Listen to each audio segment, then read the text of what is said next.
guy was huffing and puffing like he just ran a marathon, but the finish line was nowhere in sight. He barely dodged the red beams flying at him, muttering about how far they'd made it. A single thought crossed his mind, a glimmer of hope amidst the chaos. Another red beam shot out, and he thought if they could just beat that, they might have a chance. But fate had other plans. The red beam pierced right through him. He looked down to see a huge hole in his chest, like someone had taken a bite out of him. His legs gave out and he fell to his knees, feeling like a sack of potatoes. His face hit the ground, and all he could mutter was a weak "I see." There he was, laying in his own blood, surrounded by others who had also bitten the dust. As he reflected on his life, he couldn't help but think about all the things he hadn't done. 314 years, and what did he have to show for it? He looked up, remembering the day an unknown threat appeared and destroyed an entire continent. The Liquidator, the archenemy of mankind, had shown up out of nowhere. The group created to protect mankind included some heavy hitters. There was Brian Miller, a man who survived a giant meteorite without a scratch, known as the World-Protecting Shield. Bella Albright, a great sage said to have power equal to an entire division. Jacob Bloomfield, an archer who took down a high-level dragon in a single shot, known as the Divine Archer. And Amy White, the strongest swordswoman to ever come into existence, the Sword Saint. And then there was Gray Lee, a mere foot soldier of the so-called support unit, laying there bleeding out, realizing that even the legendary Sword Saint was on a whole different level. In reality, they were merely sacrificial pawns. Gray Lee couldn't help but acknowledge the stark difference between them and the graduates of the World Union Academy. The warriors were fighting the Liquidator with all their might, but Gray Lee knew the graduates of the World Union Academy were simply amazing. As they shot magic at the Liquidator, Gray Lee couldn't help but feel the difference between them was enormous. The Liquidator wasn't even fazed by their attacks, making Gray Lee question if their presence as support units even mattered. Amy attacked the Liquidator with all her might, but Gray Lee couldn't shake the feeling of uselessness. They had trained hard, yet it seemed like it wasn't enough. Gray Lee couldn't help but feel the tears welling up in his eyes. The Liquidator effortlessly dodged their strikes, making it clear that they were outmatched. A crack appeared, and the Liquidator seemed surprised, almost amused. The Liquidator spoke to Amy, almost in disbelief that she had managed to injure him.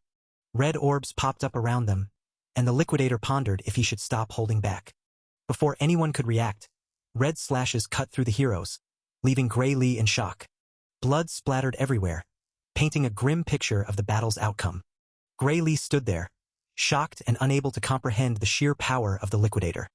He had taken them out in a single move, revealing that he had merely been playing around until now. The victory was his, but the cost was steep. As the dust settled, a wave of despair crashed over him. He tried to move, but his body wasn't responding as expected. Something was off.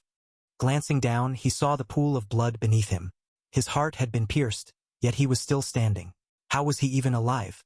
Blood continued to drip from his wounds, each drop echoing in the silence. The world around him began to blur, the edges of his vision darkening.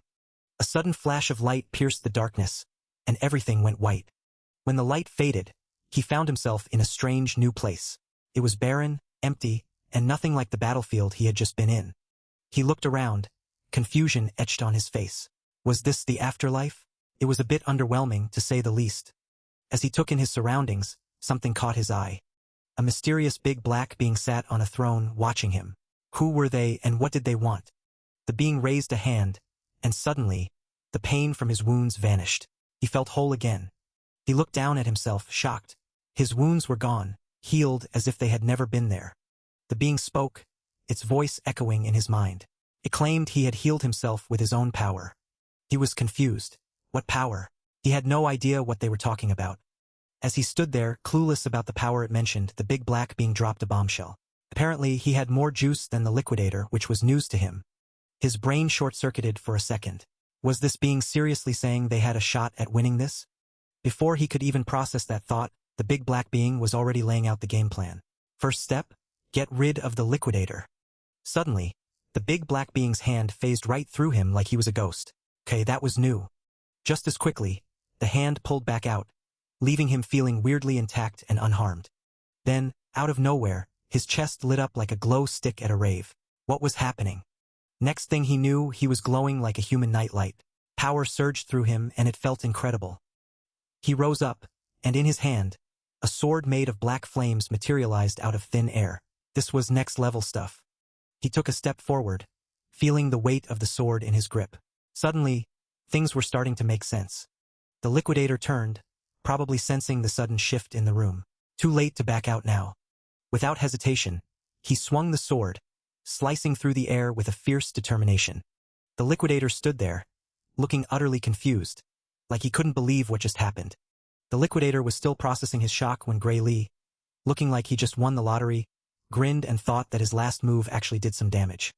Not wasting a second, Gray charged again, feeling like he could even say his power was on another level now.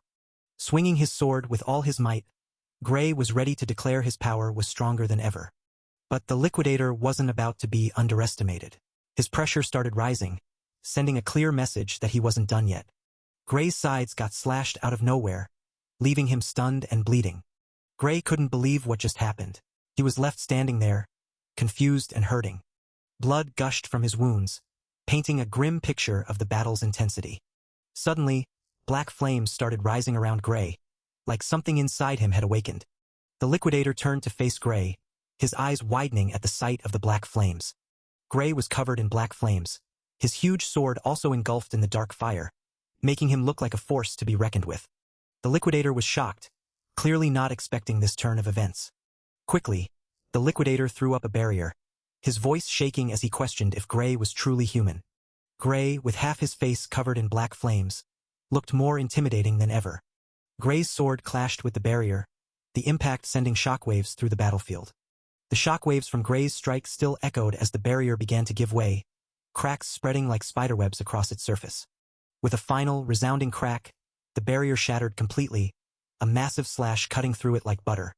The liquidator staggered back, a fresh slash across his shoulder, his voice dripping with disbelief as he questioned Gray's humanity. Gray locked eyes with the liquidator, his intense stare unwavering as he threw the question right back at him, the tension between them thick enough to cut with a knife. Liquidator stood there, huffing and puffing, clearly surprised that the protagonist was still standing. He couldn't believe his eyes. The protagonist acknowledged the liquidator's strength but wasn't about to back down. Liquidator kept huffing, trying to catch his breath, clearly not expecting such a tough fight. In a flash, Gray Lee appeared right in front of Liquidator, declaring he would crush him over and over until he was dead. Talk about determination. Gray Lee unleashed a powerful black slash right through Liquidator. The attack was swift and brutal. Liquidator's golden blood splattered everywhere. It was a messy sight, but Gray Lee wasn't done yet. Liquidator put his hands together, and suddenly, light wings emerged from his back. What was this new trick? Out of nowhere, the moon appeared in the sky. Liquidator smirked, saying time's up. What did he mean by that? Gray Lee looked around, confused. It suddenly became night. What was going on? Without hesitation, Gray Lee bolted towards Liquidator, ready to attack again. He wasn't about to let this sudden night stop him. Liquidator quickly put up a barrier, blocking Gray Lee's attack. It was a close call. Gray Lee was stunned. He couldn't believe Liquidator had blocked his attack so easily. What was he going to do now? Gray Lee was at a loss, but he wasn't ready to give up. He looked up, searching for an answer. Suddenly, a bright light, like the sun itself, began emitting from above. The light grew brighter, illuminating the sky with an intense glow. The light came crashing down, causing a huge explosion that shook the ground beneath them. When the dust settled, a huge crater was left in the ground, a testament to the power of the explosion. Liquidator stood firm, taunting Gray Lee that he wouldn't be able to revive if he was completely pulverized to dust. Suddenly, a portal began to surge with energy, drawing everyone's attention. A big-time portal materialized in front of Liquidator, its power growing rapidly. A mysterious being declared that this much power should be enough to take Gray Lee back. Liquidator called out to the being, addressing him as Kronos. Kronos, sitting on his throne, announced that he was using all of his power. The portal surged with energy as Kronos declared he would send Gray Lee back to the past. Liquidator was furious, shouting at Kronos and calling him a bastard. Kronos calmly responded that this was all he could do for Gray Lee. As Liquidator's fury echoed, Kronos activated the time portal, leaving the enraged warrior with no one to shout at. Gray Lee found himself waking up on a grassy field, the warmth of the sun kissing his face. He darted up, confusion etched on his face as he took in his surroundings. The scene before him was a picturesque grassland bathed in sunlight, a stark contrast to the chaos he had just left behind. Where on earth was he? Turning around, his eyes widened at the sight of a familiar village. That was his hometown Renadu village. But how? It shouldn't be there, not after it was destroyed 15 years ago. But if what Kronos said was true, could it have actually happened? The thought left him stunned. His arm trembled as he looked down at a wound, a memory surfacing. That's right. Around this time he was being picked on by Belder and the others. The wound was a painful reminder. He couldn't let himself be beaten by guys like them, not again. But those guys were strong, stronger than he was back then. He couldn't beat them, not yet. A sigh escaped his lips as he grappled with the reality of his situation. Defeating the Liquidator was just a dream, a goal that seemed so far away. But maybe, just maybe, he could change that. Grayly walked, his mind set on getting stronger before facing his enemies. But getting hurt wasn't part of the plan. Sweat dripped down his face as he pushed himself harder. Suddenly, he ran into Belder, a figure he had hoped to avoid. Belder approached with his lackeys, claiming he had been looking for Gray. He wasn't happy about the trouble he had gone through to find him. Gray felt a wave of nervousness wash over him as Belder closed in. Belder threw a sword at Gray's feet, demanding he pick it up. Gray looked at the sword, then back at Belder, confusion written all over his face. Belder told him not to act dumb and proposed a mock battle. Gray hesitated, explaining that his injury hadn't fully healed yet, and he couldn't participate. Belder assured him the blade was safe, trying to coax Gray into the battle. Gray argued that even a blunt blade was still a big lump of iron and could cause serious damage if it hit the wrong spot. Belder had heard enough. With a swift motion, he slashed the ground, sending a clear message. Belder yelled at Gray, questioning his right to refuse and suggesting he fight without a weapon if he didn't like swords. Before Gray could respond, Belder charged at him, ready to attack. Gray was stunned. He couldn't believe Belder wanted to beat him up while he was unarmed. What happened to this being a mock battle? As Belder closed in, Gray remembered something a former military doctor had told him. The reason his swordsmanship wasn't improving was because of an injury he had sustained as a child. Gray Lee pondered if this was the moment his life as a loser began, recalling the injury that had held him back for so long. Belder launched a fierce slash, but Gray effortlessly evaded, his movements surprisingly fluid. Gray was taken aback by his own agility, a stark contrast to his usual self. He wondered if Belder's strikes had always been this slow or if something had changed within him. Dodging another attack, Gray realized it wasn't just Belder's speed that was different. With each evasion, Gray's confidence grew, his movements becoming more instinctive. Belder's frustration mounted as he failed to land a single hit, his anger boiling over. Belder's lackeys watched in disbelief as Gray effortlessly dodged every attack, his movements a blur. They couldn't believe their eyes, whispering among themselves about Gray's sudden transformation. Gray picked up his sword, realizing that his body might not be the same, but his spirit was unbroken. Belder, desperate, launched another attack, but Gray was ready. With a swift motion, Gray slashed upwards, catching Belder off guard. Belder stumbled, his balance lost from the unexpected counterattack. Gray couldn't believe how easily he had knocked Belder off his feet, questioning if his opponent was truly worthy of his strength. But he quickly dismissed that thought, remembering the torment Belder had put him through. With a newfound determination, Gray charged at Belder, ready to end this once and for all. In a swift motion, Gray knocked the sword out of Belder's hand, declaring that he was no longer the same weak person. With Belder's sword clattering to the ground, Gray wasn't done roasting him yet. He pointed out that letting go of his sword was a rookie mistake, and Belder probably hadn't even been trained on how to take a hit from a sword. Ouch, that's gotta sting more than the disarmed hand. Gray shifted into a stance, one foot forward like he was about to drop some serious knowledge. But then he shrugged it off, saying there was no need to worry because these guys had just taught him something. Gray raised his sword, the blade catching the light as he prepared to make his point. With an intense stare that could cut through steel, Gray dropped the truth bomb. As long as the blade's been dulled, Gray wasn't playing around. With a swift motion, he slashed Belder, leaving him in shock. Belder staggered back, clutching his shoulder, his face twisted in confusion and pain. What just happened? Belder let out a high-pitched scream, his tough guy act completely shattered. Gray stood there, shocked. He had assumed the blade was blunt, but the cut on Belder's shoulder told a different story. Gray looked down at his sword, realizing that if it had been sharp, Belder might not be screaming right now. With a quick turn, Gray readied his sword, his expression shifting from surprise to determination. Gray swung his sword like a baseball bat, sending Belder flying across the room. As Belder crashed into the wall, Gray smirked. Maybe keeping the blade blunt wasn't such a bad idea after all. Gray casually stepped towards Belder, who was now a trembling mess on the floor. He couldn't help but taunt him a little. Belder was trembling, his confidence completely shattered. A blunt sword was supposed to be safe, but Gray had just proven that theory wrong. Gray's smile turned evil as he saw the fear in Belder's eyes. This was getting fun. Blood dripped from Gray's sword as Belder struggled to get up. The sight only made Gray's smile widen. Belder turned to his lackeys, yelling at them to do something, but they were too busy staring at Gray, frozen in fear. The lackeys whispered among themselves, trying to come up with a plan. They decided to attack Gray together, hoping to catch him off guard. The 3 lackeys surrounded Gray, thinking they had the upper hand. But Gray wasn't worried. Gray looked at them, amused. They wanted another round? Fine by him. Belder yelled at them to kill Gray. The lackeys charged, ready to take him down. Gray smiled, shaking his head. He was going to enjoy this. The sounds of the lackeys getting beaten echoed through the room. Gray was in his element and he wasn't holding back. After the dust settled, the room was filled with the sight of bruised and battered lackeys, a testament to Gray's relentless assault. Gray looked at them, recalling how he once feared these very guys.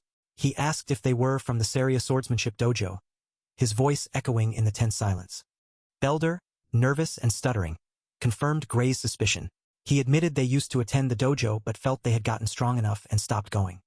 Gray couldn't help but scoff at the idea of their strength. This was what they considered strong enough. He wasn't expecting much from the dojo itself, but it might still have its uses. Gray demanded an introduction to the dojo, knowing it was by referral only.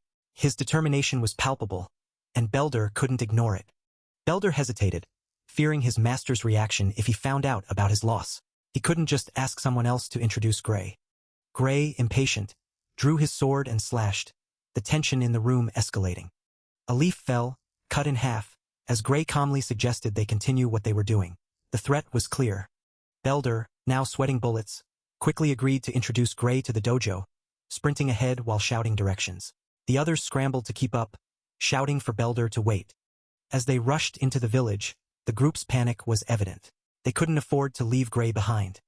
Belder, panting, asked why Gray wanted to go to the dojo. Gray's response was straightforward. He knew the dojo had a recommendation slot for the academy. Belder confirmed the rumor, and Gray's determination only grew stronger. This was his chance, and he wasn't going to let it slip away. One of the long-haired lackeys piped up, suggesting Gray was already strong enough without the academy.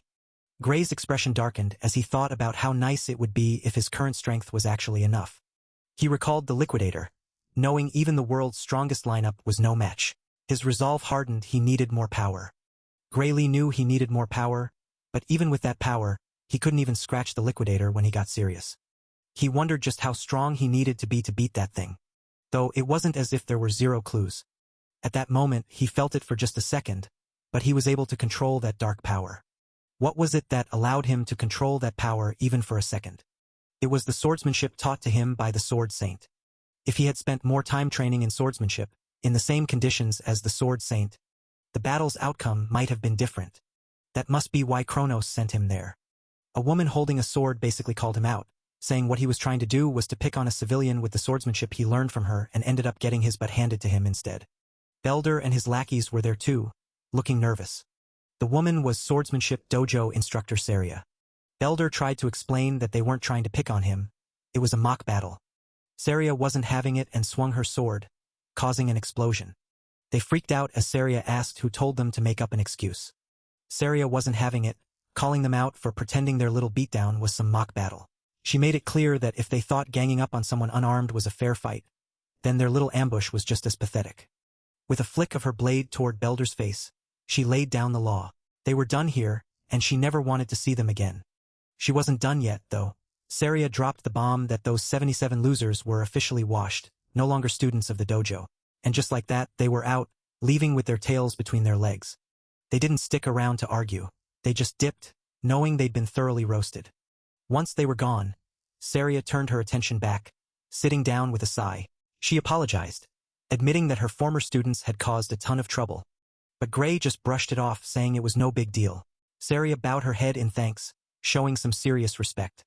Then she got down to business. She'd heard he wanted a recommendation to the academy, and she was ready to make it happen. As an apology for all the drama Belder and his crew had caused, she picked up a wooden sword, ready to see what he could do. She handed him the sword, explaining that as much as she'd love to write that recommendation letter, she had to check out his skills first. Gray nodded, understanding completely. They got into position and Saria gave him the green light. He could make the first move whenever he was ready. With a battle cry, he charged. What followed was a blur of insane speed and clashing swords. The fight was on and it was intense. Saria was impressed, blocking his hits and noting how practical his swordsmanship was for his age. It was like he'd been through countless battles before. She could tell Belder and his crew were no match for him. Gray was on another level. His style was mostly self-taught, but every so often, his swordplay looked like something straight out of the academy.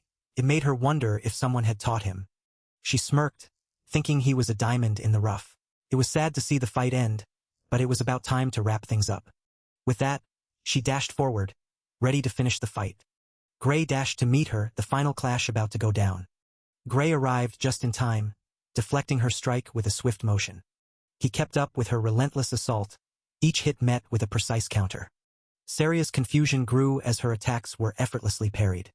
She couldn't understand how he was matching her speed and strength. Why was she even giving this her all? The question lingered in her mind. A flicker of fear crossed Saria's face as she realized she might not be as invincible as she thought. Gray's intense stare bore into her, unnerving her further. With a swift motion, he unleashed a dark energy slash, forcing Saria to jump back in surprise. She scoffed, thinking it was just a wild swing. Saria retaliated with a swift slash of her own, declaring that he had finally revealed his weakness and that this would end here. She looked at her weapon, only to find it broken. Her eyes widened in shock as she stared at her broken wooden sword, unable to comprehend what had just happened. As the broken wooden sword clattered to the ground, a strange black flame residue smoldering on the blade, Saria could only stare in bewilderment, her confusion deepening. Saria's thoughts raced as she realized the power she just witnessed, her mind struggling to comprehend what had just happened. Suddenly, a sharp pain surged through him, causing him to wince in agony. He crumpled to his knees, the pain overwhelming him. Saria rushed to his side, her voice filled with concern as she asked if he was all right. He grimaced, explaining that his body couldn't keep up with the power he had just used, his voice strained and pained. With a struggle, he managed to get back on his feet, declaring that he was okay, though his body still trembled from the exertion. He realized he could barely stand, cautioning himself not to use that power carelessly again. He pondered whether he should tell Saria about the power, his mind racing with the implications. Saria looked on, her confusion evident as she tried to piece together what had just happened. He decided against telling her, concluding that she probably wouldn't understand, and it was something he couldn't even control himself. He brushed it off, saying he just got a little carried away. Saria looked down at her broken wooden sword, muttering that it was logically impossible to cut her sword with a dull neum sword. She glanced at him, certain that he realized the impossibility of what had just occurred. He asked if there was something wrong, his voice tinged with concern. Saria, changing the subject, asked if he still wanted a recommendation to the academy. He confirmed, reminding her that he heard she could give him one. Saria responded that she certainly could give him a recommendation to the kingdom's finest educational institution, the Royal Academy of Swordsmanship. Just as Gray Lee thought Saria was about to recommend him to the kingdom's finest educational institution, she hesitated, her expression turning serious. She couldn't recommend him to go there, she said, her tone firm and final. Gray Lee wasn't suited for that place, she continued, her words hitting him like a cold splash of water. Gray Lee's shoulders slumped as he muttered to himself. He knew it. He lacked the strength. He could hardly do anything except for that last moment of desperation. But Saria wasn't done yet. There was another place she had in mind for him, she said. The World Union Academy. It wasn't the kingdom's finest, but the world's finest, she continued, her words making Gray Lee break out in a cold sweat. Gray Lee was stunned. The World Union Academy was the place where the Sword Saint and all the powerful heroes came from. Could someone like him even be accepted there? The answer was a swift and harsh no. It was impossible, Saria said, her words cutting through his thoughts like a blade. He probably already realized it himself, she continued. His body was nowhere near fit enough to be a swordsman. If it was the Royal Academy, he might be able to fake it with his skills, she admitted. But it wouldn't pass in the World Union Academy. How on earth could he acquire such skill with such a feeble body? Saria's words echoed in his mind. He could only nod in agreement, the weight of her words pressing down on him. Everyone from that academy was a genuine monster, Gray Lee thought to himself. With a body like his, he couldn't even compete. Saria's voice cut through his thoughts. Why was he giving up? There were still 9 months until the entrance exam. She reminded him. It was only 9 months, Grey thought, the weight of her words sinking in. Yes, Saria admitted, she wouldn't say it was enough time. But there was a spark in her eyes, a challenge she was about to lay down. She wanted him to trust her. She said, her voice steady and sure. Over the next 9 months, she continued, was he ready to suffer? Her words hung in the air, a challenge and a promise all at once. Grey's response was immediate. He didn't want to suffer. The thought of the pain and hardship ahead made him wince.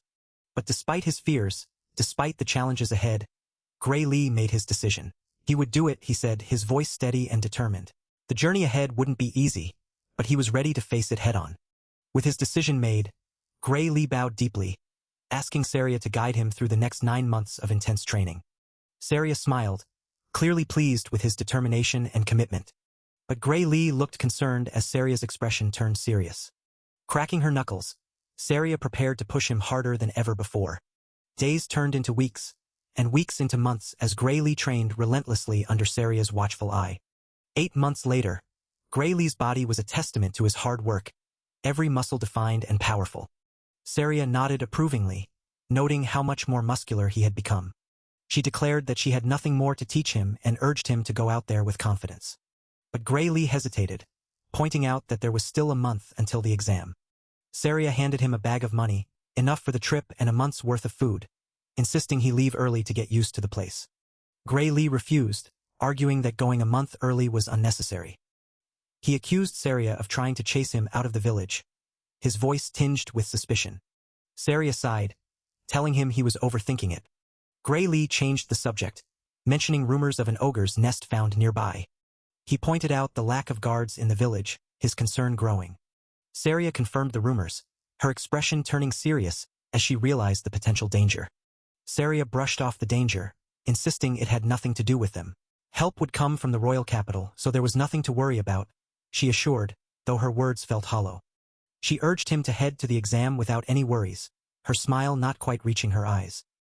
He saw right through her lie, realizing she might never come to this village again. Recalling the rumors, he remembered that right before the village was destroyed, his master would lose her life. They said she was killed when she went to kill the ogre alone. A grim understanding settled over him.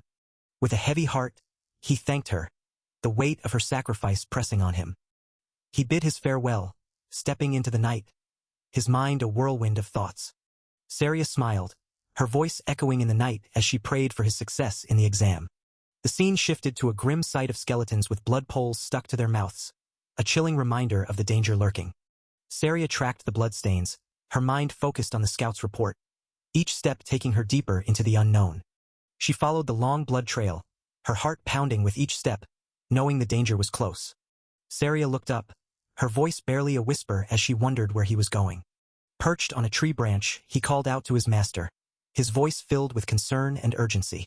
Saria's eyes widened in shock as she noticed the figure on the tree branch. She couldn't believe it was him. Her surprise quickly turned to confusion.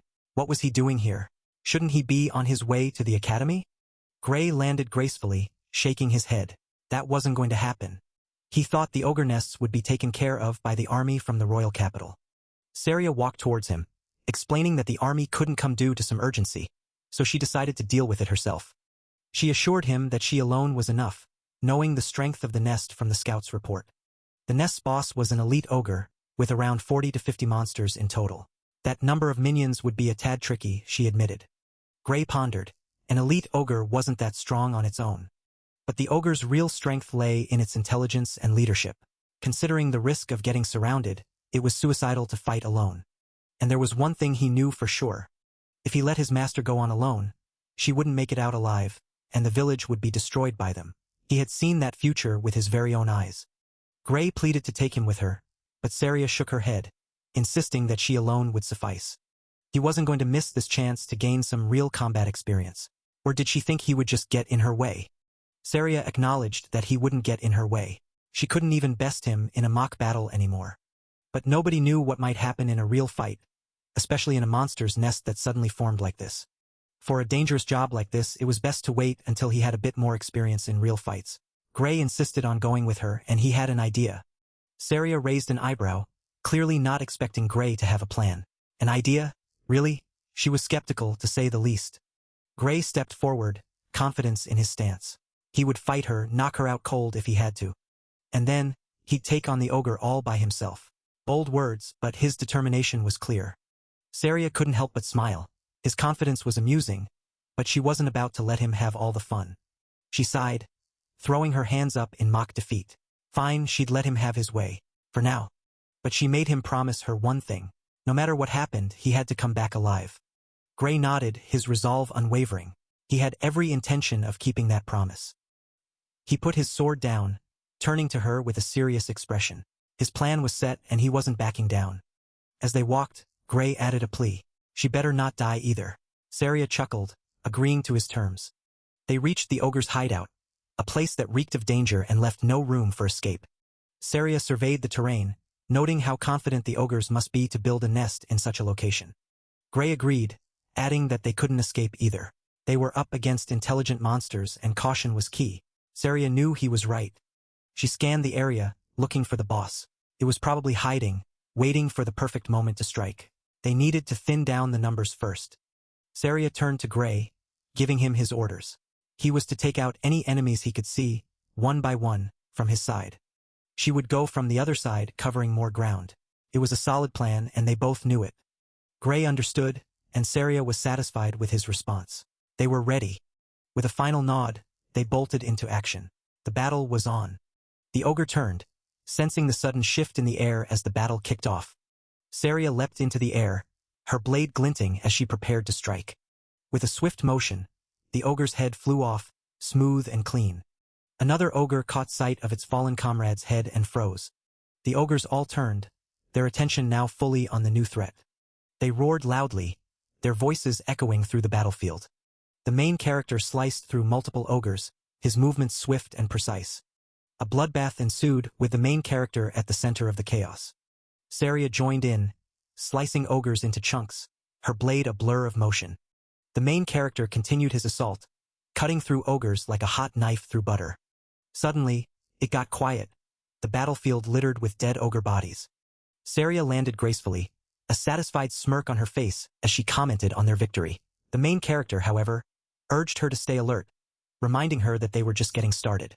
The main character found it weird how weak the ogres were, musing that if they were this weak, he could definitely deal with them alone.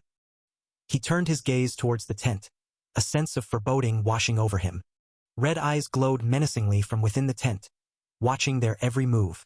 The eyes were filled with malice, sending a chill down the main character's spine. The main character began to sweat, realizing that the real battle was far from over. Gray Lee's heart raced as he yelled, urging Saria to leave immediately. Saria, confused and alarmed, demanded to know what was going on. Gray Lee shouted again, insisting that Saria just go without further delay. Saria, realizing the urgency, agreed and they both bolted from the scene. As they ran, Gray Lee caught sight of something terrifying in the distance.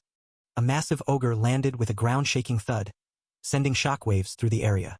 Saria gasped, recognizing the elite ogre and feeling a twisted sense of honor that such a powerful boss would come after them. Gray Lee quickly corrected her, shouting that this wasn't the boss they should be worried about. A loud roar echoed through the air, sending chills down their spines. The roar reverberated, causing the ogres around them to go into a frenzy. The ogres, now berserk, turned their attention towards Gray Lee and Saria. Saria began to sweat, her voice trembling as she asked what was happening. Gray Lee's eyes widened as he sensed something far stronger than an elite ogre approaching. Saria was stunned into silence as Gray Lee revealed that an ogre general was coming their way. Gray Lee and Saria found themselves surrounded, realizing that this was the true boss of the nest. The ogre general stood before them, its menacing aura filling the air. Saria's voice quivered as she repeated the words ogre general, knowing they were no match for such a monster. Saria's fear of the ogre general quickly turned into a fiery determination as she spun around to face the threat. With a battle cry echoing her refusal to run, she charged headfirst towards the ogre elite. Their weapons clashed in a brutal symphony of steel, the impact reverberating through the battlefield. Saria spotted an opening in the ogre's defense and seized her chance. Her blade slashed through the air, cutting deep into the ogre elite's flesh. But the ogre retaliated with a swift strike, its weapon grazing Saria's shoulder. Saria stumbled back, stunned by the unexpected counterattack. Her eyes widened in disbelief as the ogre's wounds began to knit themselves together, healing right before her eyes. Gray Lee slashed through another ogre, realizing the futility of their efforts as the beast's roar seemed to bolster its allies' strength and recovery. The elite ogre lunged at Saria, its attack fueled by the general's roar, making it feel invincible. Gray Lee cut down another ogre, but the tide of battle felt overwhelming. Gray Lee turned to Saria, declaring he would leave his back to her, trusting in their combined strength. Saria looked at him, confused, as he asked her to buy him some time, not needing to defeat the ogre but merely delay it. Gray Lee's eyes narrowed with determination as he revealed there was only one way out of this mess. The ogre general stood tall amidst the chaos, the true source of their enemy's unnatural strength and the key to their victory. The battlefield erupted as weapons clashed, setting the stage for an intense showdown. Gray Lee couldn't help but feel annoyed as enemies tried to flank him from all sides. With a burst of strength, he pushed the ogres back, creating some much-needed space. The ogres roared in frustration, their plans foiled for the moment. Gray Lee swung his sword with determination, focused on wiping out the enemies in front of him. Suddenly, his sword shattered under the immense pressure, leaving him momentarily stunned. He couldn't believe his sword couldn't withstand fighting a strengthened ogre. As the ogre attacked, Gray Lee quickly jumped back, narrowly avoiding the strike. He pulled out a spare sword, grateful for the backup but knowing it wouldn't last long either. Saria saw his struggle and threw her sword towards him, offering her spare. Gray Lee caught the sword with a thankful nod, now armed with 2 blades. He knew 2 swords might not be enough to take down all the enemies, especially with an ogre general and more ogres standing in his way. He tucked the spare sword into his waist, ready for whatever came next. With renewed vigor, he slashed through multiple ogres in an instant, cutting through the battlefield. An ogre lunged at him, but Gray Lee dodged with agility, avoiding the attack. He blocked another incoming strike, his muscles straining with the effort. With precise slashes, he took down more ogres, inching closer to the ogre general. As he closed in on the ogre general, the beast's weapon flared with an eerie glow, eyes locking onto him with terrifying intensity. The ogre general let out a deafening roar, shaking the very ground beneath him. Suddenly, the ogres powered up even more, their muscles bulging with newfound strength. He couldn't believe it, they were getting stronger right before his eyes. The ogres lunged at him with vicious attacks, their strikes faster and more brutal than before. He realized the ogre general had been playing him all along.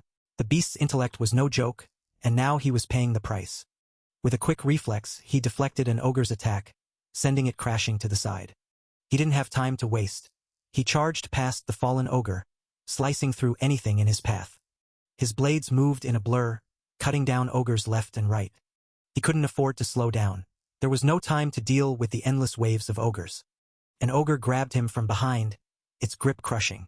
He struggled to break free. Another ogre swung a massive axe toward him, ready to finish him off. With a swift motion, he sliced through the ogre's arm, freeing himself from its grip. He realized their plan. They were trying to wear him down by throwing themselves at him relentlessly. He looked up, sensing another threat approaching. A massive ogre, even more muscular than the others, was about to bring its weapon down on him. The massive ogre's weapon was about to crush him, but he managed to block it with his sword. The sheer force of the blow sent him flying, crashing him into the ground. He coughed up blood, the impact leaving him battered and bruised. He lay there huffing, struggling to catch his breath. With a determined grit, he drew his other sword, realizing he was down to his last weapon. Taking on hordes of ogres and their general with just one sword seemed impossible, but his past experience gave him an edge. He muttered to himself, steeling his resolve. He could feel the pressure of the ogres closing in, their menacing presence overwhelming. He yelled at Saria to run while the ogres were focused on him. Saria refused, stating she couldn't leave him behind. He shouted back, asking if she was really going to die for nothing. He promised to run after her and told her not to worry about him. But Saria insisted that wasn't the issue. Saria looked down, her expression grim. She revealed her leg was cut, and she couldn't run anymore. He was stunned, realizing the severity of her injury. He felt like he had run out of options, the weight of their situation crashing down on him. With no options left, he charged forward, determined to take down the liquidators, the very reason he had traveled back in time. But his sword shattered, leaving him vulnerable and exposed. Surrounded by ogres, things were looking pretty rough for him. Looking down, he thought to himself that it wasn't over yet. He recalled the dark power within him, a force he had tried to forget. Locking eyes with an ogre, he remembered the power that could save him. Getting into stance, he prepared to unleash the power he had kept hidden. Closing his eyes, he embraced the darkness within. The dark power surged through him, cutting down multiple ogres with ease. Saria watched in concern as the dark power consumed him. With half his face consumed by the dark power, he smiled and reassured her that everything was going to be all right. With a reassuring smile still lingering, the scene suddenly shifted to absolute chaos. Ogre body parts were flying everywhere like a gruesome confetti cannon had gone off. Even the big boss ogre wasn't spared, getting cleanly sliced in half like a log under a lumberjack's axe. Saria stood amidst the carnage, her eyes wide with confusion as she took in the sudden ogre buffet around her. Before she could process the ogre sushi situation, Arya was suddenly blocking an elite ogre's attack. Saria moved with lightning speed, her blade connecting with the ogre's flesh. The sword sliced through like a hot knife through butter, way lighter than expected. With a few swift movements, the ogre was reduced to more flying body parts, adding to the already impressive collection. Saria wasn't done yet, taunting the ogre with a smirk. Without their general's buffs, they were basically participation trophy winners. Gray was huffing and puffing harder than the big bad wolf, struggling to catch his breath after that insane power move. He managed to apologize to Saria, admitting he'd broken her sword during their little ogre barbecue. Saria brushed it off like a pro, not minding the broken sword one bit. After all, he had just saved her life in the most extra way possible. She tried to hand the broken sword back to Gray, but he was already looking worse for wear. Before she could finish her sentence, Gray's eyes rolled back and he collapsed like a sack of potatoes, hitting the ground hard. The impact echoed through the suddenly quiet battlefield, all the ogre parts seemingly frozen in midair. Saria's voice cut through the silence as she called out to Gray, her tone a mix of concern and urgency. Saria's voice echoed in his mind as Gray suddenly found himself somewhere else entirely, confusion taking over as he wondered where he had ended up. Gray stood before a door, its presence looming and mysterious. The door was chained, and Gray couldn't help but question what lay beyond it. Suddenly, black flames sparked around the door, casting an eerie glow. The door began emitting black flames, and Gray sensed something powerful within. Recognizing the power, Gray's eyes widened with realization. He pondered if opening the door would grant him that power. His curiosity piqued. Gray gulped, the weight of the decision pressing down on him. Taking a deep breath, he took a step forward, his heart pounding in his chest. Out of nowhere, a giant red skeleton grabbed him, its grip icy and terrifying. Gray quickly took a step back, his fear palpable as he tried to distance himself from the skeleton. Breathing heavily, Gray's mind raced as he tried to make sense of the situation. He knew that opening the door in his current state might not be the best idea, his body trembling with fear. Suddenly, Gray woke up with a start, his heart still racing from the dream. He found himself breathing hard, lying on his bed, the remnants of the nightmare still fresh in his mind. Saria's voice cut through the tension as she called out to him, relieved to see him awake.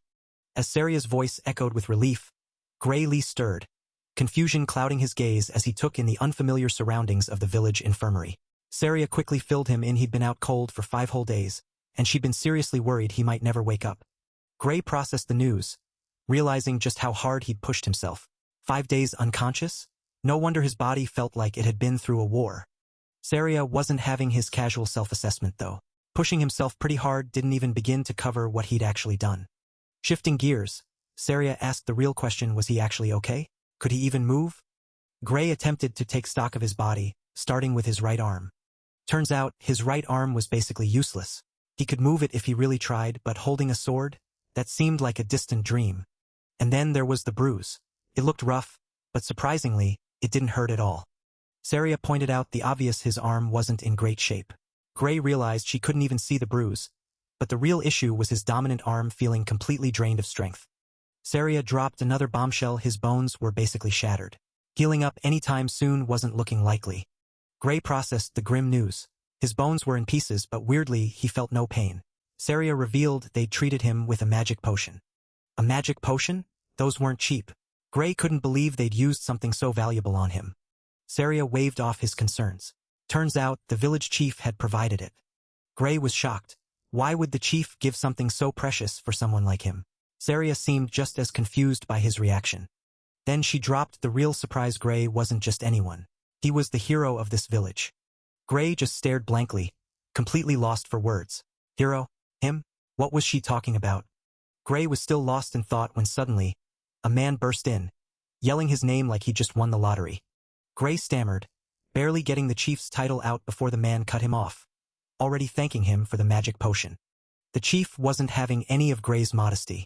He went on about how Gray took down an ogre general, a beast that had laughed off entire armies like they were a bad joke.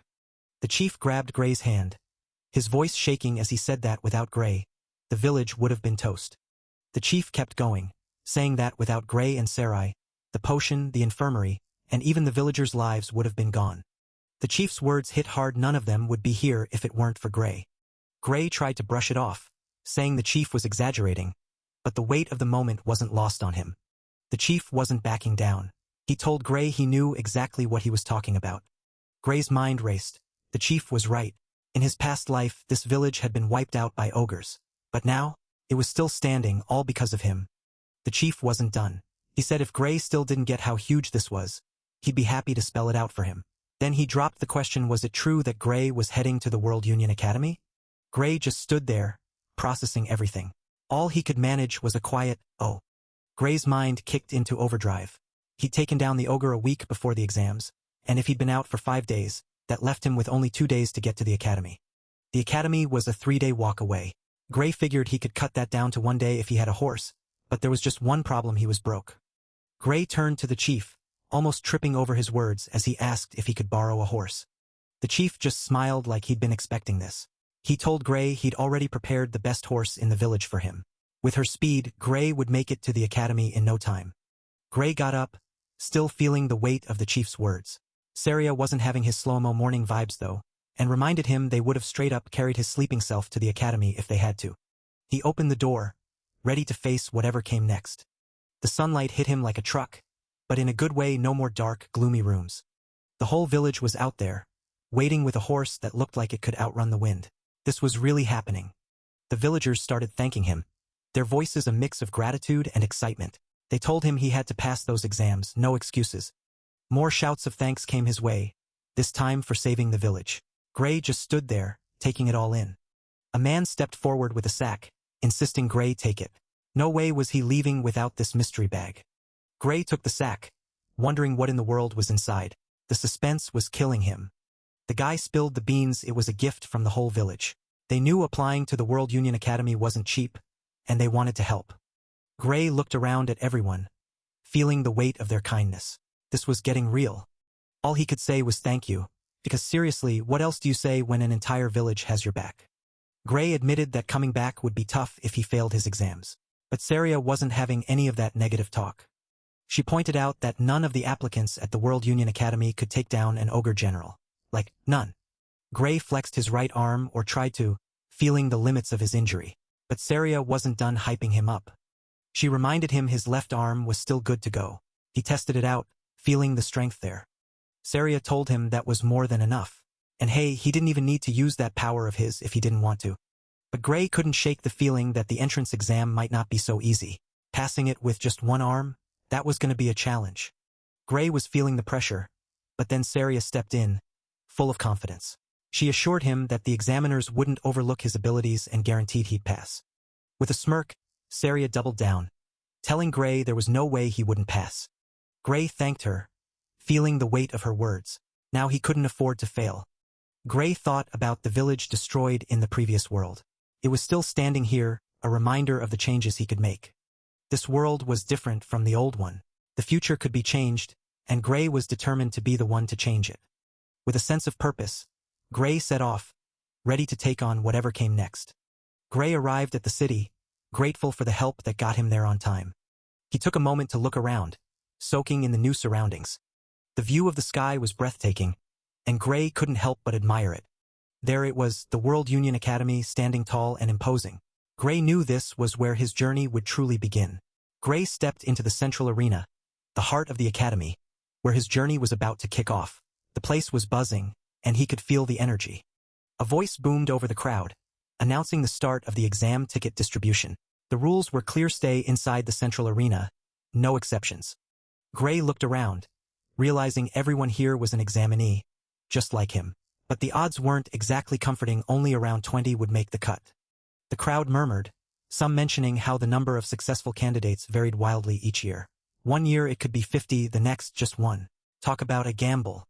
A red-haired figure took the stage, introducing Professor Ariel, who was about to take charge of the situation. Professor Ariel didn't waste time. She got straight to the point, announcing the distribution of the exam tickets. Everyone's attention was locked on her. With a snap of her fingers, the atmosphere shifted. Something was about to happen. A golden light streaked through the crowd, leaving a trail of curiosity and excitement in its wake. Papers began forming out of thin air, materializing in front of each examinee. The room filled with a mix of awe and anticipation. Professor Ariel observed the scene, noting that everyone had received their tickets. The first challenge was underway. She continued, pointing out that the tickets only displayed a number and a course. No additional information. It was the same every year, and the examinees would just have to roll with it. The professor made it clear that the World Union Academy didn't play favorites. Age, gender, nationality, status, none of it mattered here. Not even your name held any weight. This was a clean slate for everyone, and the only thing that would determine success was what came next. With the past now behind them, a new voice rang out, declaring that only those who passed the exam and earned the right to cross the bridge would be asked for their names. It didn't even have to be their real name, a fake one would do just fine. Gray Lee pondered his situation, having left his sword at the inn yet still being enrolled in the fencing course. What kind of system was this? The woman continued, stating that she had assigned their courses based on how they looked. She instructed them to raise their hands if she got it wrong. The crowd murmured in disbelief, wondering how she could possibly have assigned courses just by looking at them. There was no way she could have done that with so many people present. Some speculated that they must have been checked out beforehand, while others joked about mind-reading magic being used on them. Seeing no hands raised, she announced their exam schedules and told them to check their tickets. Gray Lee looked at his ticket, which read Paper Examinee number 513, Fencing Course, First Day, 11 a.m. He had hoped for a little more time to let his arm heal. The woman explained that this was a one-shot practical exam. If they were late, they would be automatically disqualified.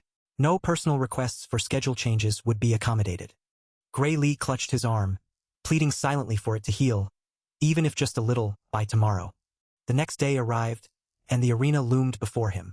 Gray Lee's arm hadn't healed at all. He couldn't believe he had to take the exam with his arm still in this condition.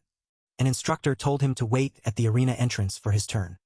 Gray Lee took a deep breath, trying to shake off the pessimism. He had to believe he could do this, even with his arm not fully healed. Gray Lee took a deep breath, trying to shake off the pessimism. He had to believe he could do this, even with his arm not fully healed. His left arm was fully functional and he could still move his right to an extent. He needed to use whatever time he had left to watch the examiner's moves, find an opening and make his move. The examiner gave the signal, allowing Gray to make the first move. As Gray watched the other examinees duel, he tried to gauge the best approach. One of the examinees suddenly bolted towards his opponent, initiating the fight with a burst of speed. A large wind explosion erupted as the two combatants clashed, the force of their movements creating a dramatic display. The guy with glasses skillfully dodged the attack, showing impressive agility and reflexes. The attacker pressed on, but the guy with glasses blocked his strike, refusing to back down. He wasn't done yet. The bigger guy was surprised by the glasses guy's resilience, his expression shifting to one of shock. The guy with glasses ducked under another attack, his movements precise and calculated. With a swift counter, the glasses guy sent his opponent flying through the air, demonstrating his superior technique. The guy hit the ground hard, the impact echoing through the venue. The examiner declared the fight over, instructing the fallen examinee to retrieve his weapon and exit the venue. The guy understood and complied. Gray Lee's face turned pale as he realized the intensity of the exams. He felt utterly exhausted, wondering if he was done for. Just as Gray Lee thought he was done for, the instructor with glasses called out the next number. It was his turn, and he had to face the reality of the challenge ahead. Gray Lee couldn't believe his ears. He was expected to fight someone who had just defeated a larger opponent with one arm. The odds seemed impossible, and his confidence was shaken. The instructor gave him permission to make the first move.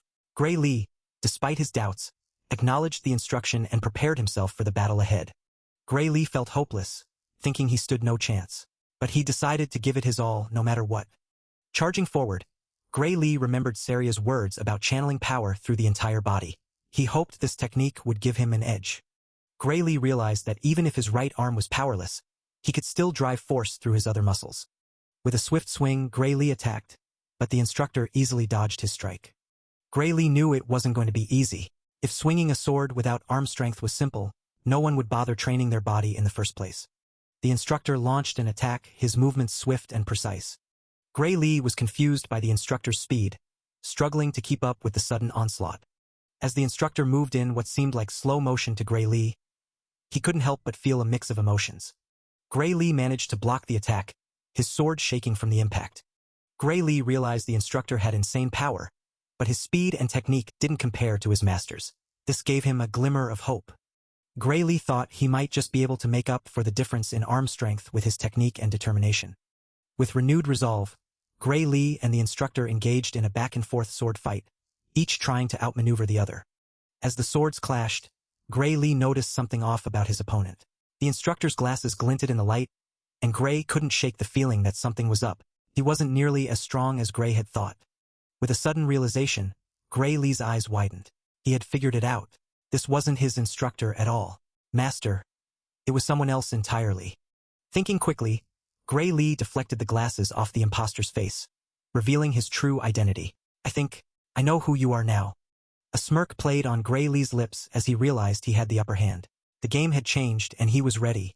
With a smirk still playing on his lips, Gray Lee effortlessly sidestepped the glasses guy's attack, making it look like a dodge in a low-budget action flick. Gray Lee seized the moment and thrust his sword forward, aiming to turn the tide of the battle.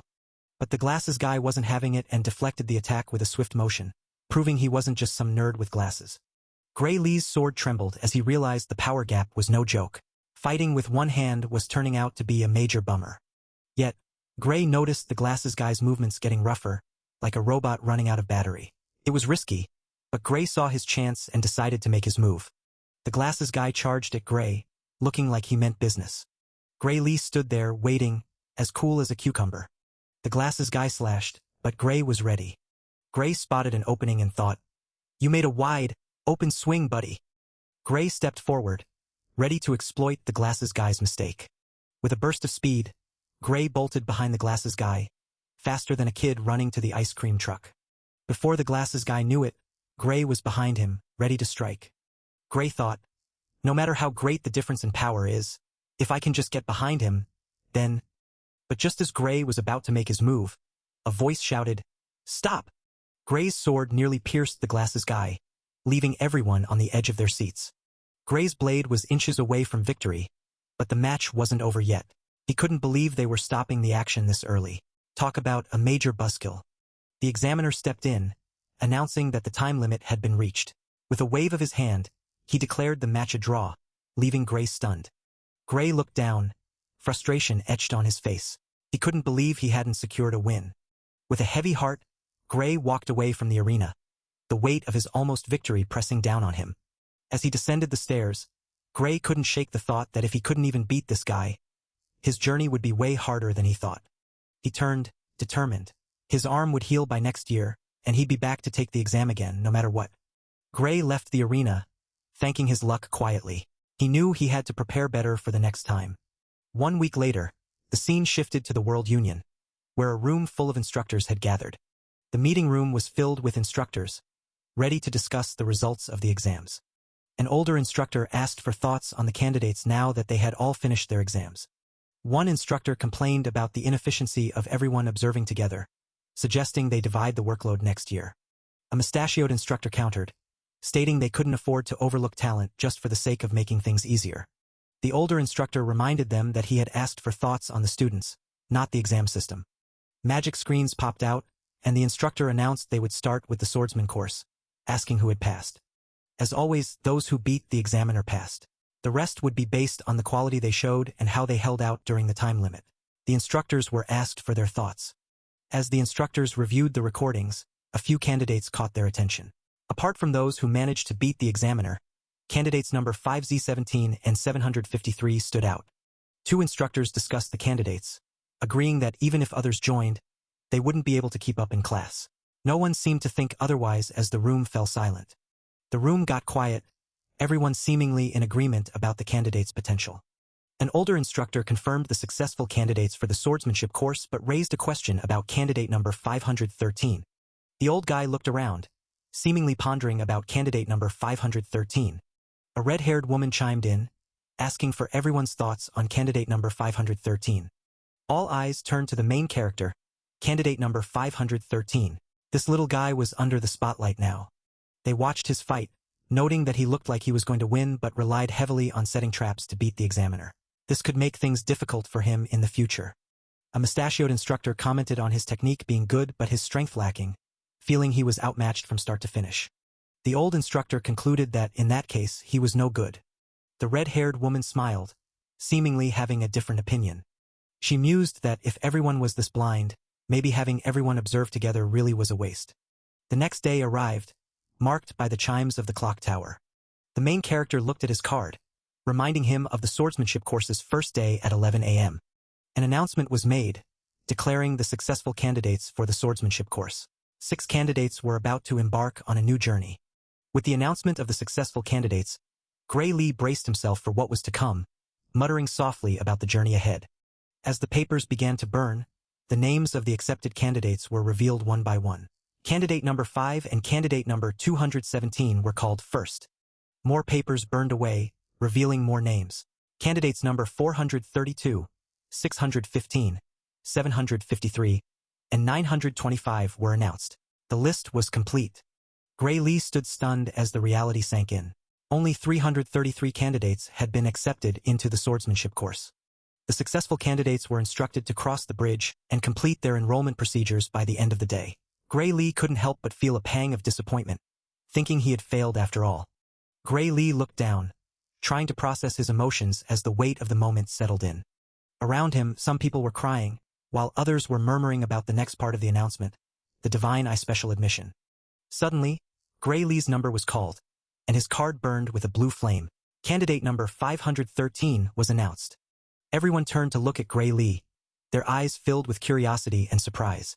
Gray Lee stood confused, trying to make sense of what was happening. The crowd around him started murmuring, discussing the Divine Eye Special Admission and how it seemed to be happening again this year. Gray Lee felt unsure, questioning what the Divine Eye Special Admission was, as it was the first time he had heard about it. The murmurs around him grew louder, with some people suggesting that it was just someone getting a backdoor entry, and others lamenting that the World Union Academy had fallen. Gray Lee couldn't help but wonder what being backdoored meant in this context. He thought about his connections and whether his master might have had something to do with this.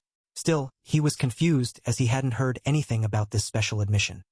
An old man approached, telling everyone not to talk about the Divine Eye Special Admission in such a manner. The old man continued, emphasizing how the Divine Eye Special Admission had been an honorable category that had produced heroes for over 100 years. Some guys nearby whispered about how the old-timers sure loved the Divine Eye Special Admission, wondering if they were only impressive back in the day. The conversation shifted to recent Divine Eye candidates, including Amy White, Bella Albright, Leek Mueller, and Jacob. But the tone quickly changed as someone called them failures, noting that even current candidates knew about their lackluster reputations. Gray Lee recalled the names Amy White, Bella Albright, and Jacob Bloomfield, remembering how the 3 of them were part of the main force against the Liquidator.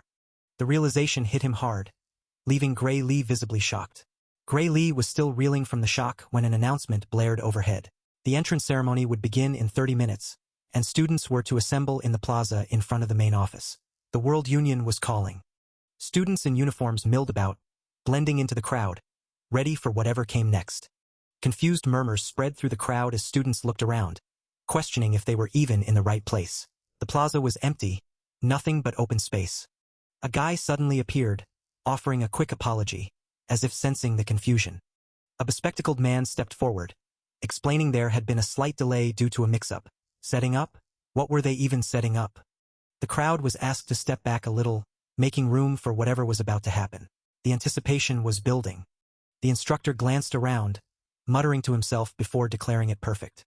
Whatever was about to happen, it was going down right here. The crowd exchanged confused glances, wondering what was going on.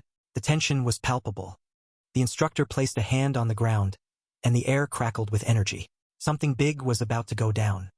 A massive magic circle flared to life beneath the instructor's touch, glowing with an otherworldly light. The crowd gasped, stepping back in awe. Stairs began to materialize out of thin air, forming a path upward. The crowd watched in stunned silence as the structure took shape. Shock rippled through the crowd as the stairs continued to rise, forming an arena before their eyes. This was not your average entrance ceremony. 2 stairs led up to the newly formed arena, inviting the students to ascend. The instructor gestured toward the stairs, signaling it was time. The instructor apologized for the delay and invited everyone to take a seat wherever they liked. The crowd hesitated before slowly moving forward, unsure of what to expect. The crowd erupted into chaos, some freaking out as they realized what they had just witnessed. That was teleportation magic, and it had just moved something massive right before their eyes. As the crowd buzzed with shock, Gray Lee couldn't help but roll his eyes. Of course, they'd pull out all the stops for the entrance ceremony, even using teleportation magic to move a massive building. Talk about flexing. Gray Lee looked around, taking in the extravagant display. This was next level even for them. He glanced down, shaking his head at the sheer scale of it all. Around him, murmurs spread through the crowd. The number of seats seemed way over the top for just 30 new students. A girl nearby scoffed, clearly annoyed by the ignorance of the person next to her. The guy shrugged, completely unbothered. He was here to swing swords, not to worry about seating arrangements. The girl sighed, deciding to take matters into her own hands and explain the situation. She began, explaining how the World Union Academy gathered the best students from all over the world. Pointing to the sky, she directed their attention to the approaching spectacle. Dragons and airships filled the sky, a sight that left everyone in awe. Someone gasped, pointing at the largest airship. What even was that thing? Gray Lee's eyes widened in recognition. That was the magic airship Strato Queen, one of the largest in the world. He had been on it once before, during his time with the Liquidator Subjugation Squad. He couldn't believe they were bringing it out just for an entrance ceremony. The World Union Academy really knew how to make an entrance. As the massive airship landed, Gray Lee just shook his head. Only the World Union Academy would go this far. Students began to disembark, the crowd watching in awe as they made their way forward. Gray Lee looked around, taking in the sight. Everyone was here, and the ceremony was about to begin. As Gray Lee scanned the room, the instructor stepped forward, declaring the entrance ceremony underway. The crowd hushed, all eyes turning to the front. The instructor thanked the headmaster for the speech, and the room fell into a quiet anticipation. Gray Lee couldn't help but think that even the World Union Academy's entrance ceremony wasn't much different from a normal one. The instructor announced the next part of the ceremony. Greetings from the top students of each course. Leon Hart, the top student of the swordsmanship course, was called forward. As Leon Hart walked forward, whispers filled the room. He was the one who defeated the examiner in an instant during the entrance exam. Leon Hart bowed slightly, acknowledging the murmurs. Some even said he was as good as any of the professors. The instructor introduced him as Leon Hart appears, and Gray Lee looked on with interest. Gray Lee's gaze remained fixed on Leon Hart, curiosity piqued by the top student's presence. Leon Hart asked for permission to speak freely, and the instructor granted it without hesitation. Leon Hart turned to face the crowd, thanking them before pausing dramatically. He revealed that he had a complaint to make to the academy, and the room fell silent.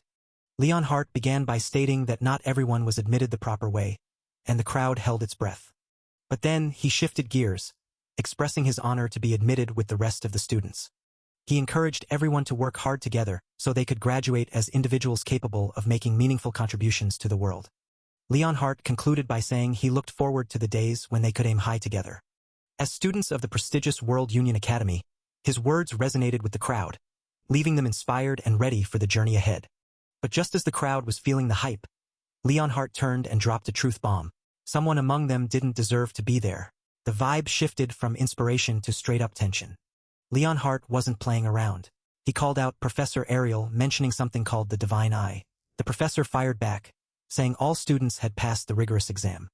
Professor Ariel wasn't done. She admitted some might not be as strong, but excluding them wasn't the move. Leon Hart wasn't having it though. Professor Ariel questioned why Leon Hart was even asking her that. The tension was rising, and it was clear this wasn't just a casual chat. Leon Hart clarified he wasn't talking about those who passed their exams properly. He had his sights set on someone else entirely. Leon Hart was talking about a student who got in through the back door, specifically through Professor Ariel's special admission. Leon Hart pointed directly at the student who was specially admitted, demanding they show themselves and leave the academy immediately. Students started looking around, murmuring among themselves. The atmosphere went from tense to full-on awkward. The crowd was buzzing with whispers, everyone trying to figure out who Leon Hart was talking about. The main character, Gray Lee, was feeling the heat. He wondered what was up with all the hostility and hoped he wouldn't get caught up in it. Gray Lee was relieved that Leon Hart didn't know his face. Maybe he could stay under the radar and avoid the drama. Professor Ariel chimed in, saying this year's students were quite lively. It was clear she wasn't fazed by Leon Hart's outburst. Leon Hart wasn't backing down. He was serious, telling the professor to stop admitting students through the back door. Professor Ariel hit him with a glare and a mic drop, saying he thought he was that kid. The tension was through the roof. Leon Hart jumped, clearly stunned by the professor's words. The crowd was on the edge of their seats, waiting to see what would happen next. Leon Hart was left speechless, his mind racing. The confrontation had taken a turn no one saw coming. Leon Hart's mind was still reeling, but he managed to pull himself together. Of course, he thought this was just like her. But then his expression shifted. Was she actually saying he was wrong? Professor Ariel couldn't help but smirk at his reaction. She loved that attitude of his. It was time to up the ante. How about they make a bet? A bet? Leon Hart echoed, his curiosity piqued. Professor Ariel simply nodded, her eyes gleaming with a mix of challenge and amusement. With her job and that kid's admission at stake, Professor Ariel was all in. Gray Lee, the protagonist, couldn't help but wonder what was going on. The protagonist stood there, looking unsure as he processed what was happening. A bet? Really? Leon Hart wasn't having it. He asked if she was seriously planning to make him fight that special admission kid. Professor Ariel, looking all professorial, said she wouldn't do something so boorish. She continued, saying that if he went all out, the kid would end up dead. As an educator, she couldn't put a student at risk like that. Leon Hart's face twisted in anger. Was she seriously provoking him? Professor Ariel stayed serious, suggesting they make the bet about monsters instead. That way it would be safer. She added that he was much better at fighting monsters than humans anyway. Leon Hart just stood there, feeling insulted. Leon Hart, still angry, asked what the bet was exactly. Professor Ariel, with a smirk, said it was simple. He just had to kill the monsters she picked as targets. She explained that each round, the target monster would get stronger. Whoever couldn't defeat their monster first would lose. If he lost, she would retire from her position as professor, and all special admission students would be expelled. But if he won, she would have to do whatever he said. No questions asked. Professor Ariel asked how it sounded, looking at him with a smirk. Leon Hart, grabbing his sheath, told her to tell him what the target monsters were first. He said he was confident he could handle any opponent, but he didn't want to be caught up in some weird setup. Professor Ariel, looking thoughtful, said let's see. For the first target, she suggested an ogre general, asking if it was too easy for him. The students trembled, feeling the tension rise as the challenge was laid out. An ogre general? That was no joke. Gray Lee couldn't believe his ears. An ogre general? And why did she specifically suggest that? His mind raced with questions. Leon pounded the desk, his voice booming. Was she kidding him? This was getting out of hand. Sweat dripped down Leon's face as he processed the challenge. An ogre general was a monster that couldn't be taken down alone. This was insane. Professor Ariel calmly interjected. She wasn't asking for an immediate victory, just setting a time frame of a whole year. That seemed about right, didn't it? Leon wasn't having it. If someone could single-handedly take down a disaster-level monster with just a year of training, people wouldn't suffer. And Azura seemed like a much more realistic target. A smile crept across Leon's face as he realized something. Oh, so that was how it was. Leon's smile faded as he accused her of deliberately choosing a monster that no one could defeat, ensuring there would be no clear winner. He wouldn't agree to that. Professor Ariel walked calmly, thinking. If that was the case, she had one more condition. If it was a draw, he would win. Leon was taken aback. In other words, if that kid failed to defeat the ogre general, she would be automatically fired, and all the special students would be expelled. Professor Ariel turned to Leon, asking how that sounded. Leon stared at her, incredulous. Was she insane? He couldn't help but feel like the outcome of this bet was already decided. Professor Ariel turned to leave, asking if he had any other objections. Leon quickly added that it couldn't be an ogre general that was weakened or anything like that. Professor Ariel agreed, of course. With the mystery of the weakened ogre general settled, Professor Ariel decided it was time to get down to business and cast her magic. She presented a magic contract, all the details already written down. Leon could sign it if he didn't have any problems with the terms. Leon took a moment to read through the contract, his eyes scanning the details carefully. After a brief consideration, Leon signed the contract, declaring he was in. Still, he couldn't help but wonder if Professor Ariel seriously thought that kid could win. She simply responded with a mysterious name, Ismene. Professor Ariel took a seat, her expression unreadable as the other teachers started to murmur among themselves. The teachers speculated about Professor Ariel's motives, wondering if she was using the bet as an excuse to retire. Some even suggested that she was well past her prime and this might be her way of stepping down. Gray Lee, the protagonist, realized that the bet was now official and there was no turning back. He suddenly realized that Professor Ariel might have included his previous victory in the time frame, making the bet a done deal from the start. Gray Lee couldn't believe it. The bet was a done deal the moment it began, and Professor Ariel had played him. As Gray Lee muttered about her playing dirty, Professor Ariel told him to shush, her expression stern. The teacher, ignoring the commotion, announced that they would begin the class on the basics of magic. He explained that some might be surprised to start lectures on the first day, but as students of the academy, they should keep in mind that not a single day could be wasted. The teacher began with the most basic of basics, how to utilize magic, capturing the attention of the class. He explained that within their bodies lay an invisible energy called ether, and by manipulating it through the magic circuits in their bodies, they could harness the power of magic. The teacher droned on, scribbling on the board like he was trying to set a world record for most boring lecture ever. Gray wasn't even trying to keep up. This stuff was old news to him. Gray was feeling pretty good about himself, thinking he might actually survive this class. Turns out, boot camp had already covered all this magic circuit stuff, so he was basically just sitting there twiddling his thumbs. But then his brain hit him with the big question: what was his real problem now? And then it hit him: Leon. Of all the classes in the world, why did he have to end up in the same one as that guy? Gray was sweating bullets, hoping Leon wouldn't figure out he was a Divine Eyes special admission student. That would be a disaster. Suddenly, the teacher called him out, saying he looked bored. Gray froze. How did he notice that from all the way back there? The teacher wasn't letting up, saying Gray had some nerve looking away less than 5 seconds in. Ouch. Gray tried to play it cool, apologizing and saying he was all the way in the back. But the teacher wasn't having it. The teacher slammed his book shut and asked if Gray was confident enough to show the class how it was done. Gray gulped. This wasn't going well. The teacher asked if Gray could at least use basic magic. Gray was starting to wish he'd just stayed in bed today. Gray pointed out they were in a swordsmanship course, so maybe magic wasn't the main focus here. But the teacher had other plans. The teacher dropped a truth bomb. Even if Gray was all about that sword life, he still needed to learn basic magic to coordinate with mages. Ugh, more homework. Gray groaned internally. This was the same stuff they covered at boot camp. Was the teacher really going to make them memorize the spell Hell again? Then it hit him: maybe the spell they were about to learn was Ether Bullet. That would at least be something new. The teacher perked up and asked if Gray already knew about it. Gray hesitated for a second before admitting he could use it. The teacher's eyes lit up. Looks like Gray was about to get put on the spot. Gray let out a sigh of relief, thanking his lucky stars that boot camp hadn't been a total waste of time. The teacher saw an opportunity and decided to make it a match, turning to Leon and asking if he could use Ether Bullet. Leon confirmed with a simple "of course," his confidence radiating.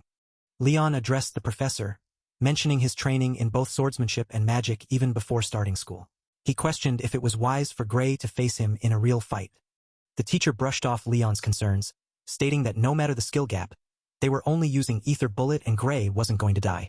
Besides, he wasn't about to back down from this. The teacher dropped a bombshell, revealing that Gray was this year's Divine Eye student. Leon was taken aback, his expression one of surprise. The entire class turned their attention to Gray, their eyes wide with curiosity and shock. Gray was stunned, his mind racing with the sudden revelation.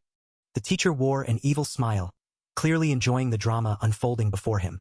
Gray couldn't believe it. The teacher had spilled everything. Leon rose, a determined look on his face. He understood the situation now and was ready to show Gray the ropes. Leon was about to show Gray what kind of place this academy really was. With an angry glare, Leon told Gray to step up. Gray let out a nervous sigh, knowing this wasn't going to be easy. The teacher gave the final instructions, telling them to shoot their Ether Bullet at their opponent when he gave the signal. Gray knew he had only spent a few days learning magic at the boot camp. Even though the teacher said he wasn't going to die, he doubted he would get out of this unscathed. The teacher gave the signal, and Leon began gathering his magic, ready to show Gray the difference in their strength. As Leon charged up his magic, Gray knew he had to bring out the big guns. With a dramatic flair, he started gathering his dark magic, thinking there was no other choice but to go all out. The showdown began with both of them shooting their magic at each other, dark and light colliding in a spectacular display of power. The clash of magic left everyone with a classic "whoa" expression, their faces a mix of shock and confusion. While everyone was still processing the shock, The main character's dark magic suddenly enveloped Leon, leaving everyone even more confused. The teacher quickly stepped in, casting a barrier to protect Leon from the mysterious dark magic. The teacher let out a sigh of relief, muttering about how close that was. But the barrier began to crack, hinting that the danger was far from over. Suddenly, a huge explosion rocked the room, sending shockwaves through the air. The wind from the blast blew the students back, adding to the chaos. Leon was sent flying, crashing into a wall with a thud. The teacher rushed to Leon's side, asking if he was all right. Leon managed to get up, assuring the teacher that he was fine. The teacher breathed a sigh of relief, thanking goodness for that. The teacher then turned his attention away from Leon. The teacher looked at the main character, stating that had the barrier not dampened the impact, it could have killed Leon. The teacher wiped his brow, sweating as he admitted that even among the professors, no one could cast an ether bullet that strong. The main character looked at his hand, puzzled. The teacher demanded to know what he had just done. Gray Lee stared at his hand, puzzled. The teacher's question hung in the air, but Gray was too busy roasting himself. That spell was weak, nothing like the ones he used to sling back in the day. Was the ether bullet he learned in the subjugation squad different from the one they taught at the academy? His mind was spinning. Maybe he messed up the spell. That had to be it. There was no way he just pulled off something insane.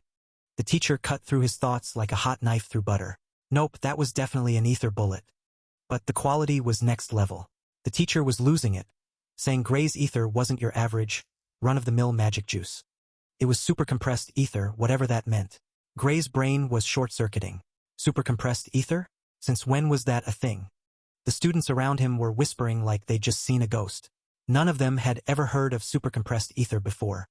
The teacher dropped another bomb. Even the professors struggled to whip up that kind of power, yet Gray had just done it like it was no big deal. And apparently, he was the only one in the whole academy who could pull it off. The students were losing their minds. That was the most powerful ether bullet they'd ever seen. One student even shouted out, wondering if the divine eye admission was just a flex. Gray was in full-on denial mode. There was no way this was happening. He must have been dreaming, right? But then he remembered. All the spells he learned in the subjugation squad were like this. Heck, he was one of the weakest links in the chain. Gray was getting heated. Anyone could do this with proper practice. It wasn't that big of a deal. The teacher started laughing like Gray had just told the funniest joke in the world. What was so funny? Gray was completely lost. The teacher's reaction wasn't making any sense. The teacher was now full-on wheezing, laughing even harder. Gray was just standing there, confused out of his mind. What was happening? Gray felt like he had just stepped into an alternate universe. Then, out of nowhere, the teacher grabbed him and dropped a bombshell. How about transferring to the magic course? The teacher would even vouch for him. Gray was apparently more talented at magic than swordsmanship. Gray's mind was officially blown. Gray was still reeling from the revelation, but he managed to stammer out that he would have to pass on the offer. Magic might be his thing, but he was told he was good at swordsmanship, not magic. The teacher was having none of it, though. He was practically shouting about how Gray understood the super-compressed ether technique at such a young age, calling him an unparalleled prodigy. He even personally guaranteed it. The teacher continued his rant, saying he didn't know who said Gray had no talent, but they clearly had no idea what they were talking about. He asked Gray again if he was sure he didn't want to transfer to the magic course. The students around them were murmuring in amazement, for a professor who rarely gave praise to say that much was unbelievable. The teacher pointed at Gray, saying it would be a loss for the world if he didn't study magic. He even went so far as to say it would be a crime against magic. Gray was nervous, letting out a shaky laugh. This was all too much for him. Wait, what did the teacher just say? Éther compression technique? Gray felt like he remembered hearing about it back then. In the past, people didn't know that OD, also known as life force, existed. Because of that, it was very difficult to cast proper magic. You had to compress ether within your body and then try to gather and use only the bits that happened to mix with OD by chance. Looking back on it now, it was kind of laughable. Gray asked the professor if he knew about OD. The teacher looked confused, asking what OD was. With the teacher's reaction, Gray confirmed it. The world still didn't know about the existence of OD at this time. If that was the case, then what he learned in the subjugation squad was knowledge from the future.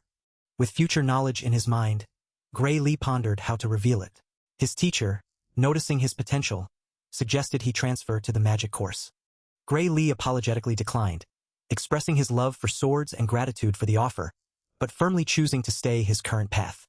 The teacher accepted his decision, acknowledging that if Gray Lee's heart was set on swords, then there was nothing more to be said. The teacher added that should Gray Lee change his mind, he was welcome to come find him any time. Gray Lee thanked the teacher for the offer, showing respect and appreciation for the opportunity. The teacher dismissed him, saying he could return to his seat and wouldn't be chided for looking away during class, even if he left out of boredom, as the lecture was too basic for him. The students murmured in amazement, unable to believe that Professor Carlos thought so highly of Gray Lee. Gray Lee walked up the stairs, feeling the weight of the students' gazes and whispers. As he ascended, he noticed someone fixing their tie, looking unusually prim. It was Leon, looking like the biggest suck-up, calling out to Gray Lee. Gray Lee felt chills, creeped out by Leon's sudden appearance and demeanor. As the sun set, Gray Lee received a letter from Professor Ariel, summoning him to her office after class. Gray Lee was surprised, wondering if this had anything to do with Professor Carlos's earlier suggestion. He pondered if Professor Ariel was going to recommend that he change courses, as he stood at her office door. Gray Lee knocked on the door, and Professor Ariel responded, confirming it was him and that the door was not locked.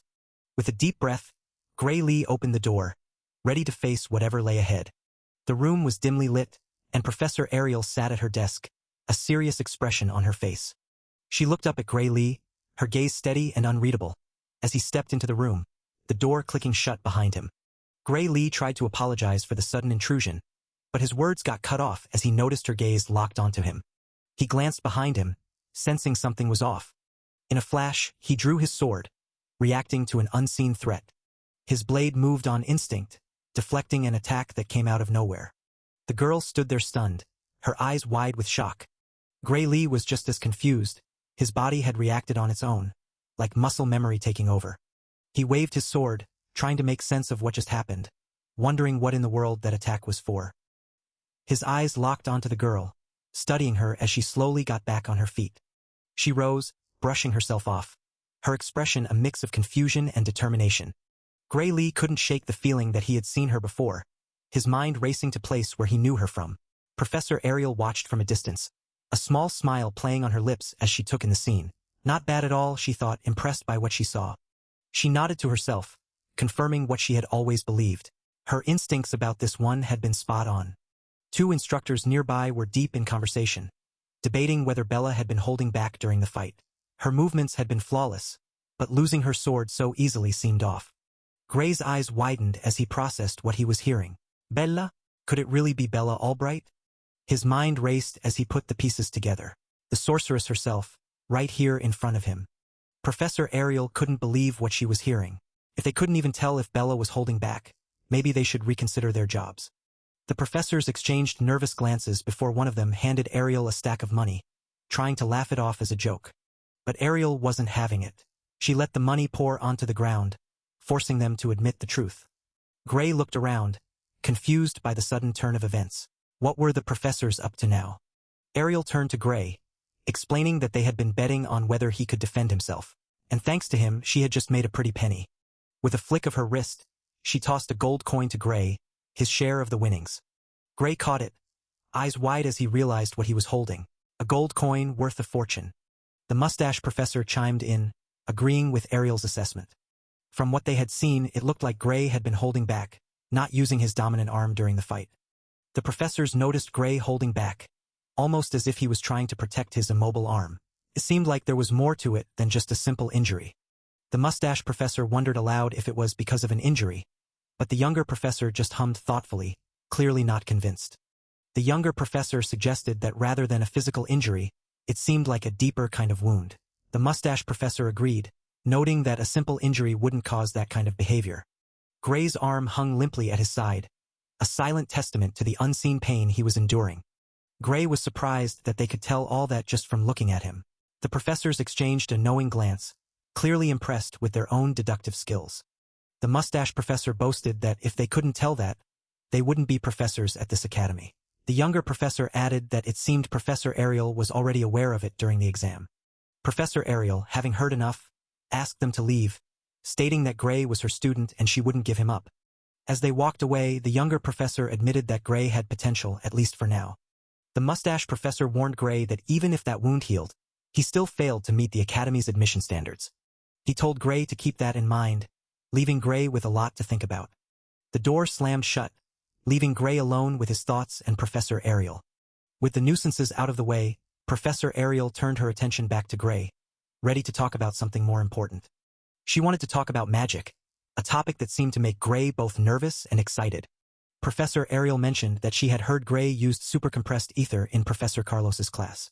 Gray was surprised that she already knew about it.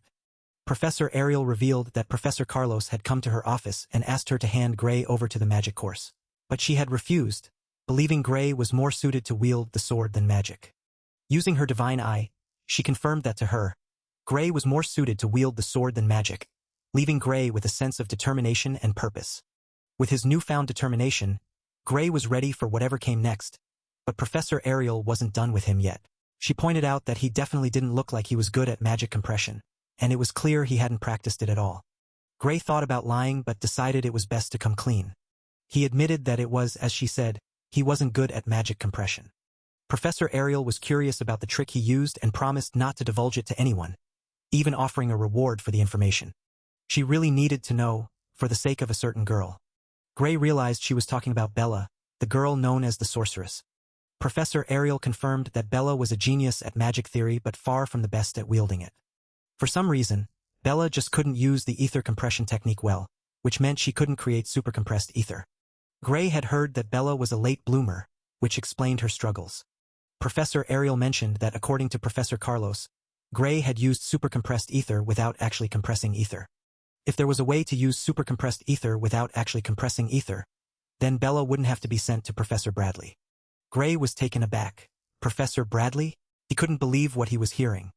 Did she mean Professor Varian Bradley, the infamous professor known for his horrific experiments and magic disasters?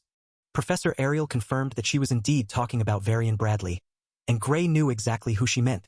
Bradley was infamous for conducting countless experiments on humans, with many losing their lives in the process. On top of that, he had caused numerous magic disasters, leaving a trail of destruction in his wake. And despite all the chaos he caused, he still managed to evade capture, leaving everyone baffled. Professor Bradley stood, a figure of authority amidst the turmoil. Gray Lee couldn't believe it. How was he still free? Professor Ariel dropped a bombshell, revealing that if Bella couldn't master supercompressed ether by the end of the year, she would be sent to him for surgery. Gray Lee was shocked. That wasn't just bad, it was terrifying. Professor Ariel confirmed his fears.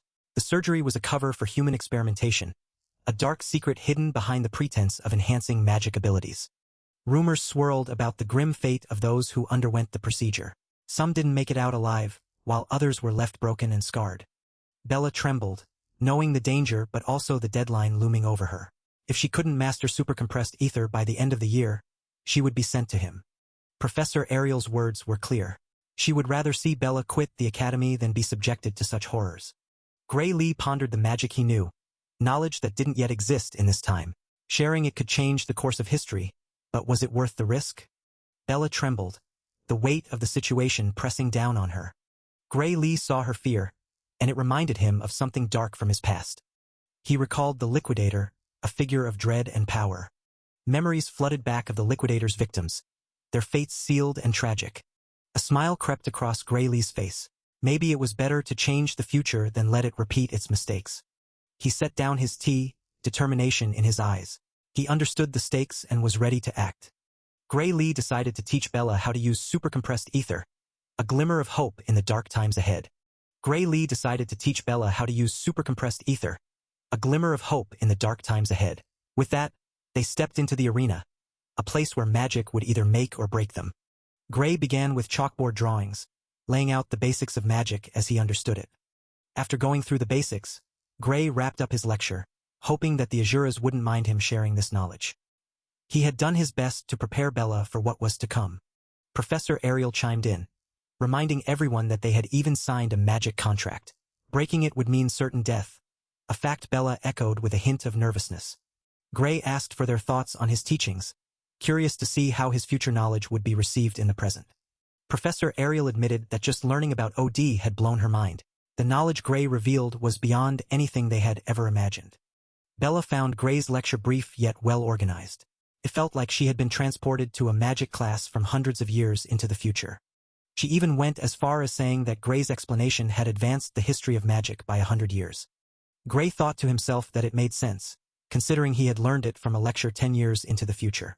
To someone from the present, it would indeed seem like a massive leap. Professor Ariel admitted there was a lot of information she couldn't judge properly. She turned to Bella, asking if she thought Gray's claims were true. Bella responded that there was a good chance the theory was correct. None of it contradicted the current theory of magic. Plus, the quickest way to find out was to test it, which was why they were there. Bella handed Gray a piece of paper, explaining that if everything he said was true, then the theory on that paper would work. Gray looked at the paper, confused. According to the theory, something incredible was about to happen. Bella's staff lit up, signaling that she was about to use her full strength. Gray was taken aback. He remembered that Bella Albright's full strength was said to be capable of burning down an entire city. As Bella began casting a massive magic circle, Gray recalled that she was also said to be unable to properly control her powerful magic output. As Gray remembered Bella's struggles with her magic, she suddenly looked up, her expression a mix of surprise and confusion, as if something unexpected had just happened. Gray's thoughts were interrupted as he noticed his own body looking strangely charred, as if he had been burned to a crisp. He barely had time to process this before he stammered in shock, trying to warn someone. Suddenly, a massive, blinding light shot up from the arena, illuminating everything around it and leaving everyone in awe. The blinding light surged even higher, unleashing a wave of raw power that sent shockwaves through the air. This was next-level magic, no cap. Gray Lee could only stare in disbelief. The sheer force of the magic left him shook. What kind of power was this? He realized then if Bella hadn't stepped in at the last second, he would have been toast. She literally saved his life, and the weight of that hit him hard. Meanwhile, Bella stood there, grinning like she just pulled off the ultimate magic trick. She did it, she actually did it. With a flick of her wrist, the flames twisted into the shape of a dragon, soaring through the air like something out of a fantasy. But then, just like that, she collapsed. No more ether left in the tank. Gray rushed to catch her, panic flashing across his face. Professor Ariel stepped in, calm as ever, telling him to chill. Bella was just out of ether, knocked out from pushing her magic too far. She needed rest, stat. Gray couldn't help but smile, despite everything they'd pulled through. Professor Ariel shook her head in awe. That kind of magic pulled off so quickly? Bella was on another level. Bella, still riding the high of her magical triumph, started sleep-talking about how amazing the theory was. Gray Lee couldn't help but chuckle, agreeing that it was indeed her theory that made it all possible. Professor Ariel, overhearing the conversation, chimed in with some major news. Now that Bella could create supercompressed ether, she no longer needed the risky surgery. She'd be sure to let Bradley know it was off. Ariel expressed her relief, glad they could avoid the risky surgery. But more than that, she was thrilled that Bella had gained control over her magic. Gray Lee's mind was still on Bella's magic, and Ariel confirmed his thoughts. She explained that while Bradley's surgery could increase one's magical output, it came at the expense of control. The exact process was a secret, but it seemed to forcefully break one's limiter. Gray Lee pondered this, wondering if this was the reason the sorceress in the past world couldn't control her powerful magic. Ariel thanked Gray Lee, saying that thanks to him, Bella was now able to create supercompressed ether, thus fulfilling the terms of their contract. It was now her turn to fulfill her part of the contract. First of all, she wanted to address Gray Lee's arm. She mentioned there was magic she wanted to use on it.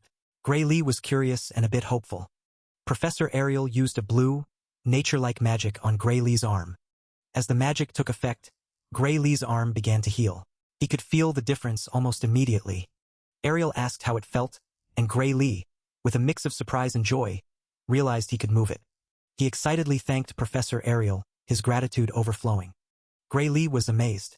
Not even a magic healing potion had been able to fix his arm before. Ariel explained not to compare her nerve-restoring magic with average magic healing potions. Her magic was on another level. Ariel then questioned if his body moved as it used to. She suggested he try swinging a sword to find out. Gray pondered if that was the case.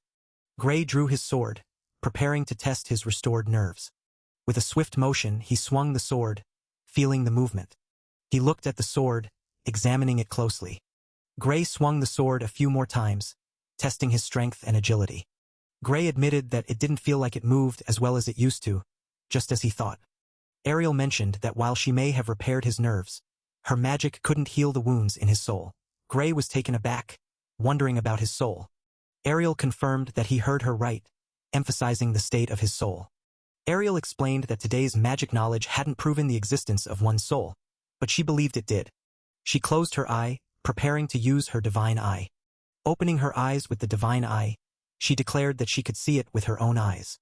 Ariel noted that even now, his soul's wounds were healing and would heal naturally as long as he didn't overexert himself. Gray thought about not overexerting himself. He wondered if he should refrain from practicing with swords. Ariel reassured him that it was fine to exercise as he normally would. Ariel expressed curiosity about what kind of swordsmanship could harm one's soul like that. Gray let out a nervous laugh. Ariel then mentioned that there was already an example of swordsmanship that could move the soul. She asked if he knew Amy White. Gray was confused, wondering why she was mentioning the Sword Saint's name at this time when they shouldn't even know each other yet. Professor Ariel, sensing Gray's confusion, wondered if she was mistaken. His swordsmanship style gave off the impression that he had learned it from Amy, the Sword Saint. But on second thought there was a slight difference. The person who taught him seemed to be even more skilled than Amy. Though, she mused, given a few years, Amy would surely surpass her master's skill. Gray was taken aback, realizing that Professor Ariel knew more than he expected. Gray quickly tried to change the topic, fearing he might spill everything. He wondered if it was even possible for a 3-star novice to cause such damage with just swordsmanship. Professor Ariel dismissed the notion, stating that no ordinary swordsman could achieve such a feat. She explained that there was no way something ordinary could defeat an ogre general with just one slash, let alone cut down the surrounding ogres and trees. Gray realized that Professor Ariel already knew about his battle with the ogres. Professor Ariel confirmed his thoughts, adding that thanks to him, she had practically won a bet. The remains left at the scene were magnificent, beyond even the most sophisticated cleaving magic. She had seen some of the remains left at the scene, and they were beyond impressive, not something achievable by any ordinary means. Professor Ariel then mentioned the mysterious power within Gray, asking if he had used it. Gray was surprised, asking if she could see it with her own eyes. Professor Ariel confirmed that she could, revealing that she could see the power leaking through the chain door. Gray was shocked, realizing that she wasn't just guessing but could actually see the power. Gray couldn't believe it, exclaiming that she really could see it. Professor Ariel mentioned that she had seen power similar to Gray's before, though she didn't think they were the same thing, just that they had a similar vibe. Gray was curious, asking if there were others with powers similar to his. Professor Ariel confirmed that there were, though she wasn't sure if they were human or not. The main character tensed up as Professor Ariel dropped the name, the Liquidator. That's what they're called, she added, and you could feel the weight of that title hanging in the air like a bad Wi-Fi signal. Professor Ariel continued, saying that the main character had heard of them, like she was revealing the plot twist of the century. Spoiler alert, it was not a drill. Professor Ariel dropped the bomb that 50 people had heard of it like it was some exclusive club. Gray Lee played it cool, admitting he didn't think it was that well known, but let's be real, he was totally flexing his future magic theory knowledge. Professor Ariel wasn't having any of Gray's humble act, pointing out that with his knowledge of future-looking magic theory, it wasn't surprising he'd heard of it. Gray couldn't help but confirm, yeah, it really was knowledge from the future, though no one had figured that part out yet. Professor Ariel switched gears, asking how much he knew about the Liquidator. Gray started shaking, like he just heard the name of his worst nightmare. Gray could only manage to say that the Liquidator was an extremely dangerous threat to humanity. He had to be stopped before he appeared, and if that was impossible, then he had to be destroyed no matter what it took. Professor Ariel thought that was a little extreme, but she agreed that the Liquidator was dangerous. Even so, Balian Bradley seemed intent on continuing his experiments. Gray was confused, asking how Balian was related to Essel. Professor Ariel was just as confused, asking what he meant. She dropped another bomb, saying that the Liquidator was the very one Balian was trying to summon. Gray was stunned, asking if the Liquidator was man-made. No one had ever said that. He trailed off, mentioning the Academy in the last timeline. They had acted like they knew exactly where the Liquidator would appear. Gray looked up, his mind racing with the implications.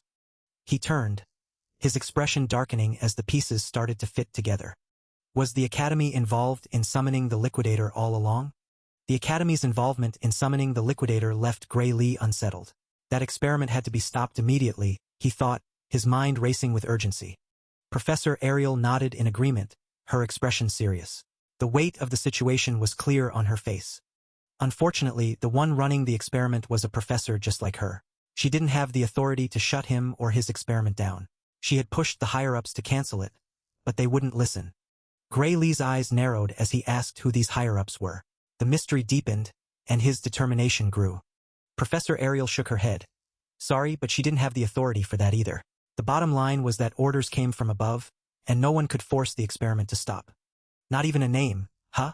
Gray Lee thought, realizing the Academy's leadership was more tangled than he had imagined. But if the professor was a criminal, didn't that change things? In the last world, his illegal experiments had killed tens of thousands. Gray Lee even knew where he carried them out. Gray Lee's eyes lit up with realization. He knew where the professor was conducting his illegal experiment. If they could catch him red-handed. Professor Ariel interrupted. Sorry, but that wouldn't work either. Entering an Academy professor's research facility without permission was a serious crime on its own. If he couldn't produce hard evidence, they would be the ones getting locked up. Or did he mean to say he had proof of the professor's crimes right now? Gray Lee looked down, realizing the gravity of the situation. If not, then this had to be shelved for the time being. So even though she knew it was dangerous, her hands were tied. Gray Lee understood the predicament they were in. More importantly, Professor Ariel wanted to talk about his power. Didn't he want to learn how to control it? Gray Lee looked up, surprised. She could do that? There was a professor in the Academy who was very good at dealing with unknown forces, Professor Ariel explained. Heathcote Longfellow, she said, his name carrying weight. Gray Lee's eyes widened in shock. Heathcote Longfellow? The very one who had trained the sword saint herself? Gray Lee's mind was still reeling from the revelation, but Professor Ariel had that knowing look. She had him right where she wanted. Private training with Heathcote? Starting tomorrow? Gray Lee could barely contain his excitement. Gray Lee was over the moon. This was exactly why he came to the Academy, to unlock the power within him. And now, he was getting a golden opportunity faster than he ever imagined. Heathcote was already on the move, dashing ahead with an energy that made it clear this training wasn't going to be a walk in the park. Gray Lee couldn't believe it. Private lessons with Heathcote himself. But something was nagging at him. Why did he feel like he was missing something? Before he knew it, he was chasing after Heathcote, sprinting through the forest like his life depended on it. His legs burned, but he pushed through. The forest blurred around him as he followed Heathcote deeper into the woods. The air was thick with tension, and Gray Lee's mind was racing just as fast as his feet. Heathcote suddenly stopped and turned, his gaze sharp. He could tell Gray Lee's focus was slipping, and he wasn't having it. Heathcote laid down the law. Burn away every last drop of physical strength, and only then would his soul's power awaken. No cutting corners, no half measures. Gray Lee nodded, determined to see this through. Gray Lee trusted the process, but he couldn't shake the thought of Balian out there, conducting experiments to summon the Arbiter. Was he doing the right thing? The wind rushed past him as he ran, his mind a whirlwind of doubt and determination. He had to trust that this was the path to power. Gray Lee's resolve wavered for a moment. Was this really the best use of his time? But he pushed the doubt aside and kept running. A week of training had passed in a blur. Professor Ariel checked in, curious about his progress with Heathcote. Gray Lee took a deep breath, ready to share his experiences. Gray Lee shared that their training mostly involved running, with just a bit of sword drills at the very end. He felt stronger, though. Professor Ariel smiled, noting that it sounded exactly like Heathcote. Suddenly, a guy walked in, excusing himself. He handed Professor Ariel a letter, which she thanked him for. As she read the letter, Professor Ariel's face turned cold. Gray Lee noticed her expression and asked what was wrong.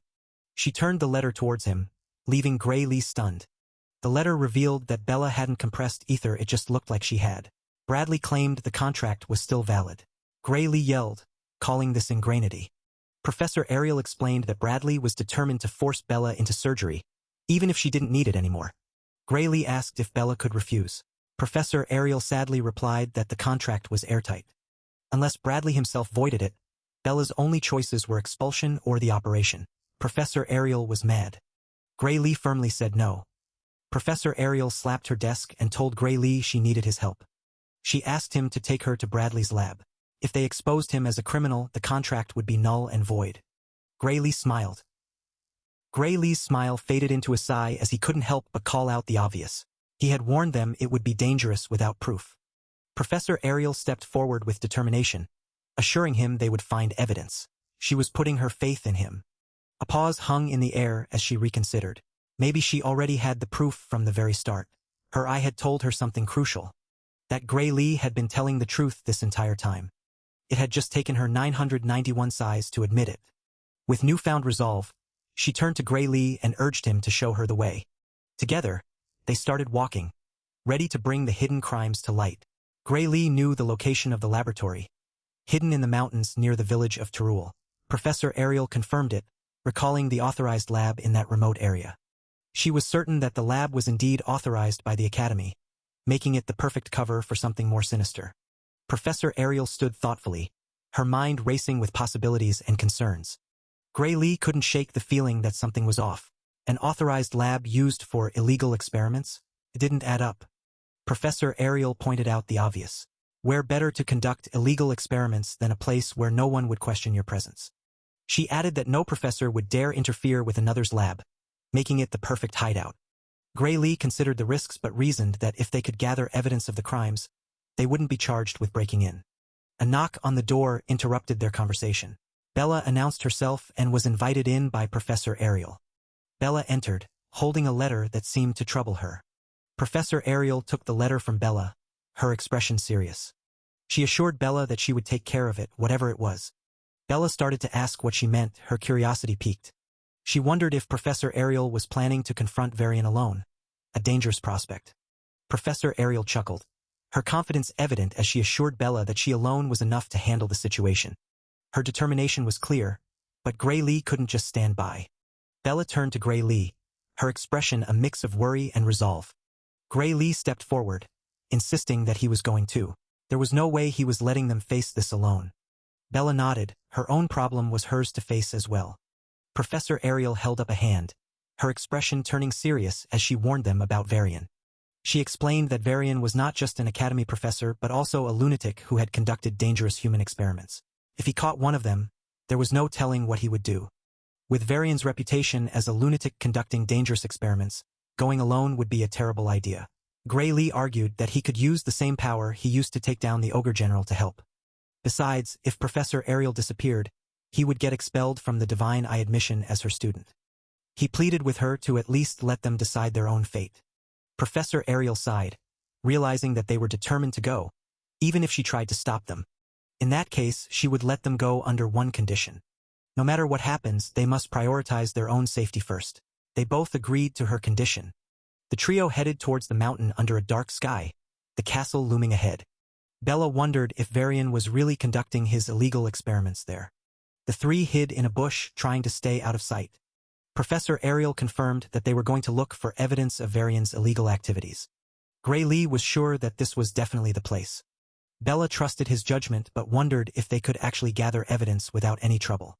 Professor Ariel explained that Varian should be at the Magic Society's conference and not there. She warned that the entrance was likely rigged with traps and they would have to bust in through the sidewall. Bella was hesitant about breaking into an Academy-authorized lab, but Professor Ariel assured her that she could go back if she changed her mind. Bella gripped her staff tightly and declared that she was going. She asked Professor Ariel if she was sure about this, doing all of this for someone like her. As Bella turned, Gray Lee cut in, insisting she was wrong about something. Gray Lee continued, saying that stopping here would risk countless lives, even the whole world. Bella, confused, asked what he meant by that.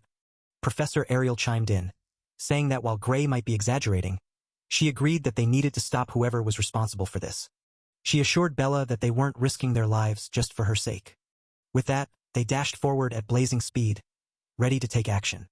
Professor Ariel used her magic to explode the walls, clearing their path. Massive explosions rocked the area, leaving Gray Lee stunned by the sheer power. He muttered that it was so over the top, but they had to keep moving. Gray Lee walked towards the hole created by the explosion, peering inside. What he saw inside left him shocked. Multiple cells filled with chained people. The people inside were badly wounded, some even motionless. Professor Ariel noted that there was no need to look for evidence, as it was clear what had been going on here. As they walked through, Bella couldn't help but notice the sheer number of victims. Professor Ariel pointed out the numerous forbidden spells and unauthorized human experimentations, all criminal offenses. They looked around, taking in the horrifying sight before them. Gray Lee spotted something peculiar, an altar of some sort, and Professor Ariel confirmed his suspicion. As Gray Lee and Professor Ariel stood near the altar, Bella chimed in with a dilemma. Their original plan was to grab evidence and bounce, but now there were people trapped and in need of rescue. The moral struggle was real. Gray Lee wasn't trying to stick around though. He reminded everyone that time was of the essence and Varian could show up any minute. Suddenly, a mysterious figure appeared out of nowhere, asking if they were the ones calling for him. The vibes were definitely off. The figure took a step closer, and the tension in the air got even thicker. This wasn't looking good. Professor Ariel started sweating bullets, wondering what happened to Varian's conference. The plot was thickening, and not in a good way. Speak of the devil, Varian himself showed up, looking as evil as ever. Professor Ariel couldn't believe her eyes. Gray Lee got into his battle stance, shocked and confused. Varian wasn't supposed to be there, and now he was. The situation just went from bad to worse. Varian revealed that he had sent a double to the conference instead, because he had some important experiment to do. The experiment being them. Professor Ariel asked about the important experiment, and Varian casually mentioned that he had managed to get some fresh materials for it. The materials being them. He wanted to use them while they were still fresh. The headless corpses lined up in the background were a grim reminder of what he meant. But Varian had a change of heart. He wanted materials with more potential for magic than the average person anyway. The pressure in the air intensified, and everyone could feel it. Varian was up to something, and it wasn't good. The group was stunned, realizing that Varian had set them up. They were the materials for his experiment all along. Varian continued, saying that he didn't know how they caught wind of his experiments, but he was sure that if all of them suddenly went missing, no one would suspect a thing. The group was stunned, realizing that Varian had set them up. They were the materials for his experiment all along. Varian revealed that if they all went missing, no one would suspect a thing. The group was in deep trouble. With an evil smile, Varian concluded that no one would suspect him of a thing. The group was trapped, and Varian was ready to use them for his twisted experiments. With his evil plan in motion, the group called Varian out on his twisted scheme.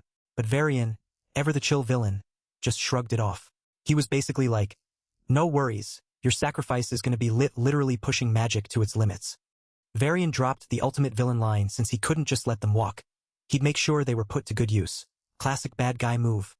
Suddenly, fire blazed toward Varian out of nowhere. He barely had time to react, his smirk faltering for just a second. The fireball hit and boom, massive explosion. The kind that makes you go, whoa, and then immediately check if your eyebrows are still there. Turns out, Bella was the one behind the fireball. She wasn't messing around. Everyone else looked a little unsure, like they weren't sure if they should cheer or start running. But Varian, still untouched, barrier up, looking like he just got complimented instead of attacked. He even praised Ariel's skills, calling her an exceptional talent. Talk about a glow-up in the middle of chaos. Varian just stood there, smirking like he'd just won the villain lottery. Then he grinned and dropped the line about checking out other Divine Eye recruits. Just casual villain stuff. He wasn't impressed by Bella's little stunt, calling her out for trying to take down a professor. Classic power move. Bella shot back with the ultimate comeback, better to kill than be killed. She wasn't here to play games. Professor Ariel stepped in, saying they were pulling back. They already had the evidence and the academy could handle the rest. Basically, adulting in the middle of a magic fight. But Varian's staff started glowing dark, and he was like, "You really thought I'd let you walk away? Boiler nope." Then he unleashed some massive dark magic. The kind that makes you question all your life choices. And guess who it was aimed at? Bella. Plot twist, she's now the main target. Professor Ariel wasn't having it though. She threw up a golden magic barrier because of course she did. Bella yelled for the professor, but let's be real, things were about to get wild. Varian just stood there, smirking like he'd already won. He called his attack the Gluttony Flame, one of the fruits of his research. Because why not name your attack something extra? Varian wasn't done showing off. His Gluttony Flame didn't just cast fire. Oh no, it devoured defensive magic like it was a midnight snack. And then, because why not add a dramatic pause, it turned that magic into pure, unrelenting destruction. The barrier started cracking under the pressure, like an eggshell about to meet its doom. Varian casually mentioned that, in theory, his attack couldn't be blocked. The only downside? It cost a rare material to conjure. Because of course, it did. Nothing cool comes cheap. A hole appeared in the barrier, and things were not looking good. Professor Ariel activated her eye, probably wishing she had thought of a cooler name for her power. She added a blue barrier to the mix, like slapping a band-aid on a bullet wound. The gold barrier was destroyed, and the blue one wasn't looking much better. The blue barrier started cracking, and Professor Ariel knew she had to think fast. She told Bella to take a spell memory pouch to Gray, hoping Heathkit knew what to do with it. Bella held the pouch, looking determined. Professor Ariel's staff hit the ground, and the tension was palpable. A sphere barrier formed, but it was anyone's guess how long it would last. Professor Ariel looked at Bella, urging her to hurry up and go. Bella, however, had other plans. Bella calmly told Professor Ariel that her barrier was breaking and that she should let her handle things. Professor Ariel wasn't having it. She reminded Bella of their promise, that if something went wrong, Bella was supposed to put her life first. Varian's magic was clearly unnatural, and defensive spells weren't going to cut it. Her barrier broke, and panic started to set in. Professor Ariel was full-on panicking now, but Bella was calm. Bella just said it was fine, like she was commenting on the weather. But with Varian's attack still raging, you had to wonder what was she planning? But Bella wasn't planning anything dramatic, she just stood there, her barrier holding strong against Varian's relentless attack. No sweat, no panic, just pure chill. Bella shrugged off his spell like it was no big deal, claiming it was weak and just needed a different kind of defense magic. Classic Bella, making it look easy. Varian was shook. He couldn't believe Bella knew the counter-magic theory for Gluttony Flame, something super rare and secret. He demanded to know how she knew it. Bella just smirked, saying someone recently taught her a new theory, making the spell a piece of cake. Varian was not having it. Varian grit his teeth, guessing it was Snow who taught her. Bella's calm demeanor was really getting under his skin. Varian lost it, shouting for her to name the traitor, promising a clean death if she did. Bella just stood there, unfazed. Bella teased, asking if he really wanted to know who taught her. Varian was on the edge, veins popping out. Bella dropped the bombshell it was a student from the swordsmanship course. Varian was not amused. Varian was done with her games. He held up a red mana stone, ready to end it. With a snap, he broke the stone, unleashing something dark and terrifying. Skulls and dark magic swirled around, merging into a monstrous form. The magic twisted and turned, forming a dark monster with way too many teeth. Things just got real. The skulls and dark magic emerged from the shadows, swirling around like a creepy tornado. The skulls and dark magic started merging together, forming something way more terrifying. The merged magic turned into a dark monster with way too many teeth. Bella's calm demeanor was about to be tested. The dark monster lunged forward, its many teeth glistening as it prepared to strike. Bella's calm demeanor was about to face its biggest test yet. Gray Lee's voice echoed with concern as he called out to Bella, asking if she was okay. She reassured him, stating that her barrier could hold, but there was a hint of strain in her voice. Bella hesitated, a flicker of doubt crossing her face. There was more she wasn't saying, and the tension in the air grew thicker. Varian's voice cut through the tension, pointing out that Bella's mana reserves were dwindling fast. She had barely a minute left at best. Bella turned to Professor Ariel, urging her to attack Varian. She was stretched thin on defense and needed backup. Professor Ariel acknowledged the request and prepared to act. Professor Ariel activated her divine eye, a shimmering glow enveloping her as she sought out a weakness in their enemy's defenses. Her eyes narrowed as she spotted a thin spot in the flames. She could project mana outside the barrier and exploit this vulnerability. A small bolt of electricity shot out from the barrier, aimed precisely at the weak point Professor Ariel had identified. The bolt grew in size, crackling with energy as it hurtled towards Varian, a beacon of hope in the dark battle. The lightning shot towards Varian with a fierce intensity, aiming to strike him down. But the flames around Varian flared up, swallowing the lightning whole and quenching its power. The lightning vanished, absorbed by the flames as if it had never existed. The barrier seemed to flicker, its strength waning. Varian's voice dripped with mockery as he taunted their failed counterattack. Their efforts weren't even reaching him, and the frustration was palpable. Professor Ariel grimaced, feeling the strain of her failed attack. Gray Lee's mind raced, realizing that Professor Ariel's offensive magic was among the weakest on the staff, and the flames were absorbing her spells. Bella's voice trembled as she asked what was going on. She was almost out of mana, her strength waning fast. Bella's body began to shake, her mana reserves nearly depleted. She was on the verge of collapse, her barrier flickering dangerously.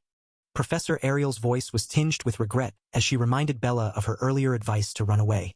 They were in deep trouble, and escape seemed like the only option. Gray Lee took a step forward, his mind racing for a solution. The situation was dire, but giving up wasn't an option. Gray Lee stepped forward, his mind racing for a solution. The situation was dire, but giving up wasn't an option. He readied his sword, determination flashing in his eyes. This was his moment, and he wasn't about to let it slip away. Bella watched Gray with a mix of concern and confusion. What was he planning? His sword couldn't even reach the enemy from where he stood. But Gray seemed to have a plan, and she could only hope it was a good one. Gray reassured Bella with a calm smile. It was fine. He was sure it would work. His confidence was unwavering, even in the face of such overwhelming odds. Professor Ariel's voice cut through the tension. Using that power again could kill him. Even if he survived, his healing arm might never recover. The stakes were high and the risks were real. Gray smiled, a glint of resolve in his eyes. Dying alone was better than all three of them perishing, wasn't it? He was ready to make the ultimate sacrifice if it meant saving his friends. Gray positioned himself, ready to strike. His stance was firm, his resolve unshaken. He was prepared to do whatever it took to protect those he cared about. Varian's eyes widened as he saw a red light. What was happening? The situation was escalating quickly, and he was caught off guard. Varian's confusion grew as he saw Gray. Huh? What was Gray planning? The tension was palpable, and Varian was clearly out of the loop. Suddenly, Varian's head went flying. The scene was chaotic, and the outcome was shocking. Gray had made his move, and it was a game-changer. Gray had used his power to slice Varian's head off. The action was swift and decisive. There was no turning back now, and the consequences would be severe. Gray stared at the aftermath of his actions. The weight of what he had done settled in. The room was silent, the tension thick. What would happen next? As Gray stood there, Bella was left confused, her eyes wide with disbelief. The aftermath of his actions left her questioning what just happened. Suddenly, a head and body hit the ground with a thud, adding to the chaos of the scene. Professor Ariel, witnessing the scene, was stunned. She couldn't believe she was seeing the real deal with her own eyes. Gray's power was staggering as he cut everything in half, walls and cells alike, leaving everyone in awe. Bella looked up, her eyes filled with a mix of fear and curiosity. The ceiling was collapsing, and Bella's heart raced as she realized the danger they were in. Professor Ariel quickly used her magic to stop the debris, her voice echoing with a mix of concern and authority. She looked around, her expression a mix of surprise and admiration. This was beyond what she had expected. Turning to Gray, she asked if he was all right, her voice filled with genuine concern. Gray's sword dropped to the ground, his arm shaking from the exertion. His dominant arm hurt quite a bit and was numb, but he knew he had to push through. With determination, he picked his sword back up, ready to face whatever came next. Professor Ariel noted that his training was showing results, and Gray couldn't help but agree. Gray reflected on how far he had come. If the old him from the village had done this, he would have been out for days.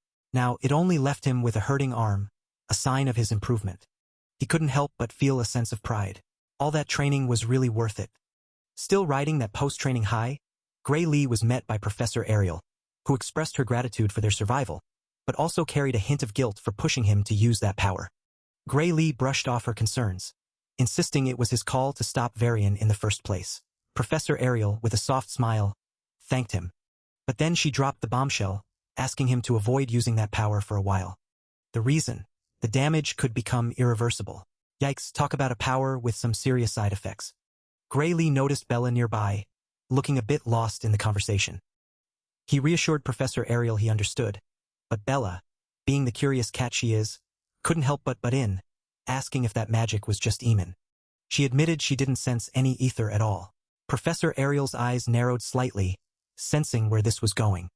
Bella, not knowing when to quit, tried to explain that much power is magic, but even she knew it was impossible.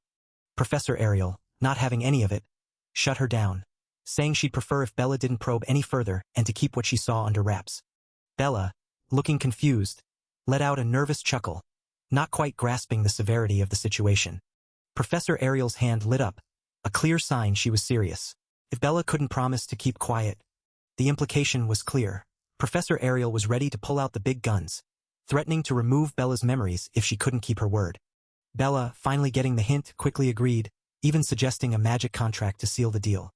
Professor Ariel, satisfied with her response, agreed to the contract. Bella signed it, sealing her lips shut. Gray Lee watched the exchange, a hint of concern in his eyes. He looked around, wondering what their next move should be. He was worried about the experiments, but they needed to help these people first.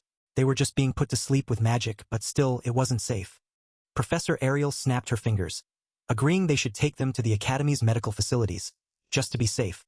As they moved, a golden light suddenly beamed through the area, illuminating the surroundings with a warm glow. The light wrapped around them, forming a protective barrier. Professor Ariel mentioned that this would keep them safe from external harm for now. With that settled, Professor Ariel decided to investigate further inside. Taking a second glance at the place, She couldn't help but feel a sense of insanity lingering in the air. As far as her eyes could see, there were signs of illegal experimentations. Almost all of them involved human sacrifice to produce magical catalysts or enhance a human's magical abilities. She wondered if there were any experiments related to the liquidator. Could it be in a different facility? They continued walking, searching for more clues. The protagonist, Gray Lee, found the situation strange. This was where the incident that killed tens of thousands of people took place in his past world. He couldn't understand how the mere production of a magical catalyst could cause such an accident. Then it hit him. What killed those people in his past world was a miasma that welled from the ground. Professor Ariel noticed something was off and asked what was wrong. Bella called out to Gray, sensing his unease. If that was the case, they needed to act fast. Gray looked down, deep in thought. Maybe it was underground. There could be hidden passages leading to more secrets. Professor Ariel turned, considering Gray's suggestion. She looked at the ground, but saw no hidden passages. The mystery deepened. Just as she was about to give up, something caught her eye. A tiny detail she almost missed. She walked towards it, her curiosity piqued. But then, a sudden realization hit her like a ton of bricks. She bent down, her eyes narrowing as she focused on the mysterious object. She used her magical eye to examine it, hoping to uncover its secrets. The magic residue was faint, but she could sense traces of short-distance teleportation magic. Perhaps it was a space that could only be accessed with teleportation magic. Based on the traces, the teleportation distance was around 300 meters. There had to be something there. 300 meters underground? The protagonist wondered if they could reach it, but Professor Ariel had a plan. She could use a short-distance teleportation gate as well. With a snap of her fingers, she decided to give it a try. Professor Ariel activated the spell, her eyes glowing with magical energy. She opened the door, hoping that the other end of the gate would lead to something more than just Earth. As the door opened, they were all shocked by what they saw. It was beyond anything they could have imagined. A city-like space sprawled before them, hidden beneath the surface. Professor Ariel couldn't believe her eyes. Who would have thought there would be a space this big under that place? Bella pointed out that she could feel a tremendous output of ether coming from all over the place, especially from a large building among the city. The large building stood out among the cityscape, drawing their attention. Professor Ariel sensed something more. It wasn't just ether. There was also a different kind of power, completely different from magic, leaking out from the building. And it was far greater than anything she had ever seen. As the strange energy pulsed around them, Gray Lee couldn't help but wonder if this mysterious power could be something entirely unexpected. The vibes were off the charts, and he was here for it. Professor Ariel, feeling the same weird energy, had a sudden realization. She knew exactly what this power was, and it was about to get real. With a dramatic flair, she dropped the truth bomb. This wasn't just any power, it was the legendary Liquidator's power, and things were about to get wild. With the legendary Liquidator's power in play, the crew rolled up to a mysterious building, ready to uncover its secrets. Stepping inside, they were greeted by a single door standing ominously in the center of the room. Professor Ariel tilted her head, her curiosity piqued. As she walked closer, she could feel the power radiating from the door. This was definitely the source of the Liquidator's energy.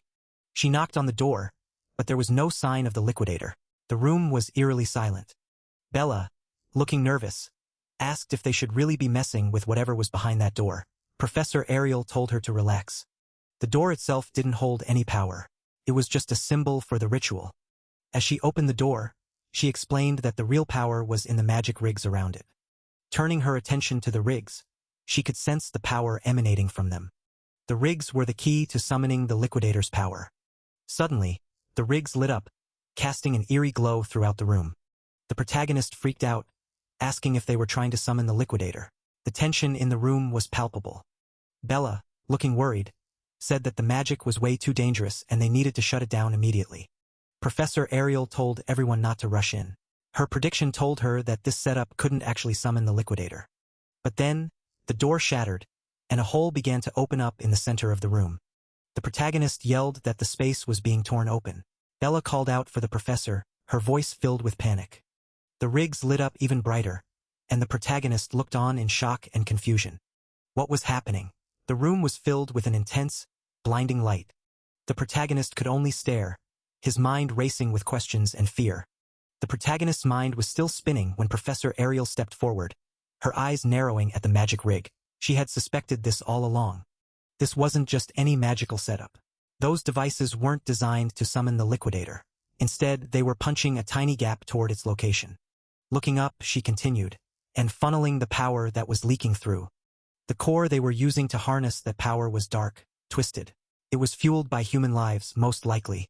About 10 souls had been sacrificed already. But the molding process might have taken even more lives than that. The people they had seen earlier were probably just raw material for this monstrosity. Bella couldn't hold back anymore. Why go this far just to gather power? What were they even trying to do with it? Professor Ariel turned to her, her expression grim. Didn't she see? The black flame Varium had used in the fight, the crystal that had boosted it, that was basically what these things became when they were finished. Actually, that catalyst wouldn't be limited to just flames. If they mass-produced that stuff, who knew what else they could do with it? The cracks in the rig were disappearing, slowly but surely. So Varium wasn't trying to call the liquidator after all. Whether he didn't try or didn't know, it was hard to say. It looked like the space-opening magic rigs had been pushed to their absolute limit. Maybe what they had set up was all they could manage. Bella's eyes widened. This apparatus was insanely valuable. She had never seen spatial warp magic this precise and high output before. Professor Ariel nodded. Making one of these would cost a nation's budget. But to have 8 of them, only one organization came to mind. The Discar Empire? Bella Geste. Professor Ariel shook her head. No, not them. As Professor Ariel got up, the tension in the room thickened. Who could it be then? As the tension lingered, Professor Ariel pondered aloud, suggesting that even the world's biggest country might lack the magical research resources to pull off something of this scale. Bella, still processing the revelation, wondered who else could possibly be behind this. Professor Ariel continued, hinting at the existence of an organization with magical research capabilities that could dwarf even the Empire. Gray Lee, the protagonist, chimed in with a possible answer: the World Union Academy. Bella was taken aback, but Professor Ariel confirmed Gray's suspicion, stating that no other research body could support this scale and budget. Bella questioned if the Academy, an institution meant to defend the world from threats, could really be behind this. Professor Ariel understood Bella's reluctance to believe it, but insisted that no other group could pull this off. Gray Lee tried to find a silver lining, suggesting that not everyone in the Academy could be their enemy, and that most might still be on their side. He recalled that before the reset, the Academy's top forces were on the front lines, protecting civilians until the very end. Gray Lee couldn't believe that the Academy was humanity's enemy after seeing their future efforts. Professor Ariel agreed, acknowledging that most of the Academy probably acted for humanity. She added that the Academy wouldn't allow experiments that waste lives. But there was more to the story. The Academy had countless researchers and facilities, and hardly anyone truly knew the whole picture. Whoever was behind Varian had some serious backing and couldn't have arranged all of this with their authority alone. Bella concluded that they couldn't fully trust the Academy either. Professor Ariel, who had watched the Academy from the inside for decades, seemed to agree. Professor Ariel nodded, her expression grim. The Academy was definitely not some innocent organization you could just blindly trust. Most of the people inside probably thought they were doing what was best for humanity. Even the ones behind this experiment were likely convinced it was for the greater good. The truth, however, was buried in the dark, hidden behind closed doors. Gray Lee wondered if there was any way they could find the mastermind behind all this. But Professor Ariel pointed out that there were no comms devices in this facility. Not even the Maker's magic residue was left in the rigs. The cover-up was so thorough that finding any would be difficult. Before she could finish her thought, a huge explosion rocked the facility. Gray Lee's eyes widened as he looked up at the ceiling blowing up. What in the world was that? The ceiling exploded, sending debris and dust flying everywhere. Professor Ariel's eyes narrowed as she watched the chaos unfold. It seemed they had even installed evidence-erasing mechanisms. They didn't blow the place up the moment Varian died. So were they planning to lure the one snooping around inside before detonating the place? Bella snapped. This wasn't the time for hypotheticals. They needed to get out of there, and fast. Professor Ariel remained calm, assuring them that they were just magical explosives. The World Union Academy's professors weren't weak enough to be killed by something like this. But just as they breathed a sigh of relief, Ariel's voice cut through the chaos, reminding them to stay within the golden magic circle as the ceiling started to collapse around them. The magic rigs exploded with a deafening roar, shaking the very foundations of the castle. The ceiling caved in, sending debris crashing down around them. In a blink, they found themselves outside the castle, the chaos of the collapsing structure left behind. They had been teleported to safety, but the adventure was far from over.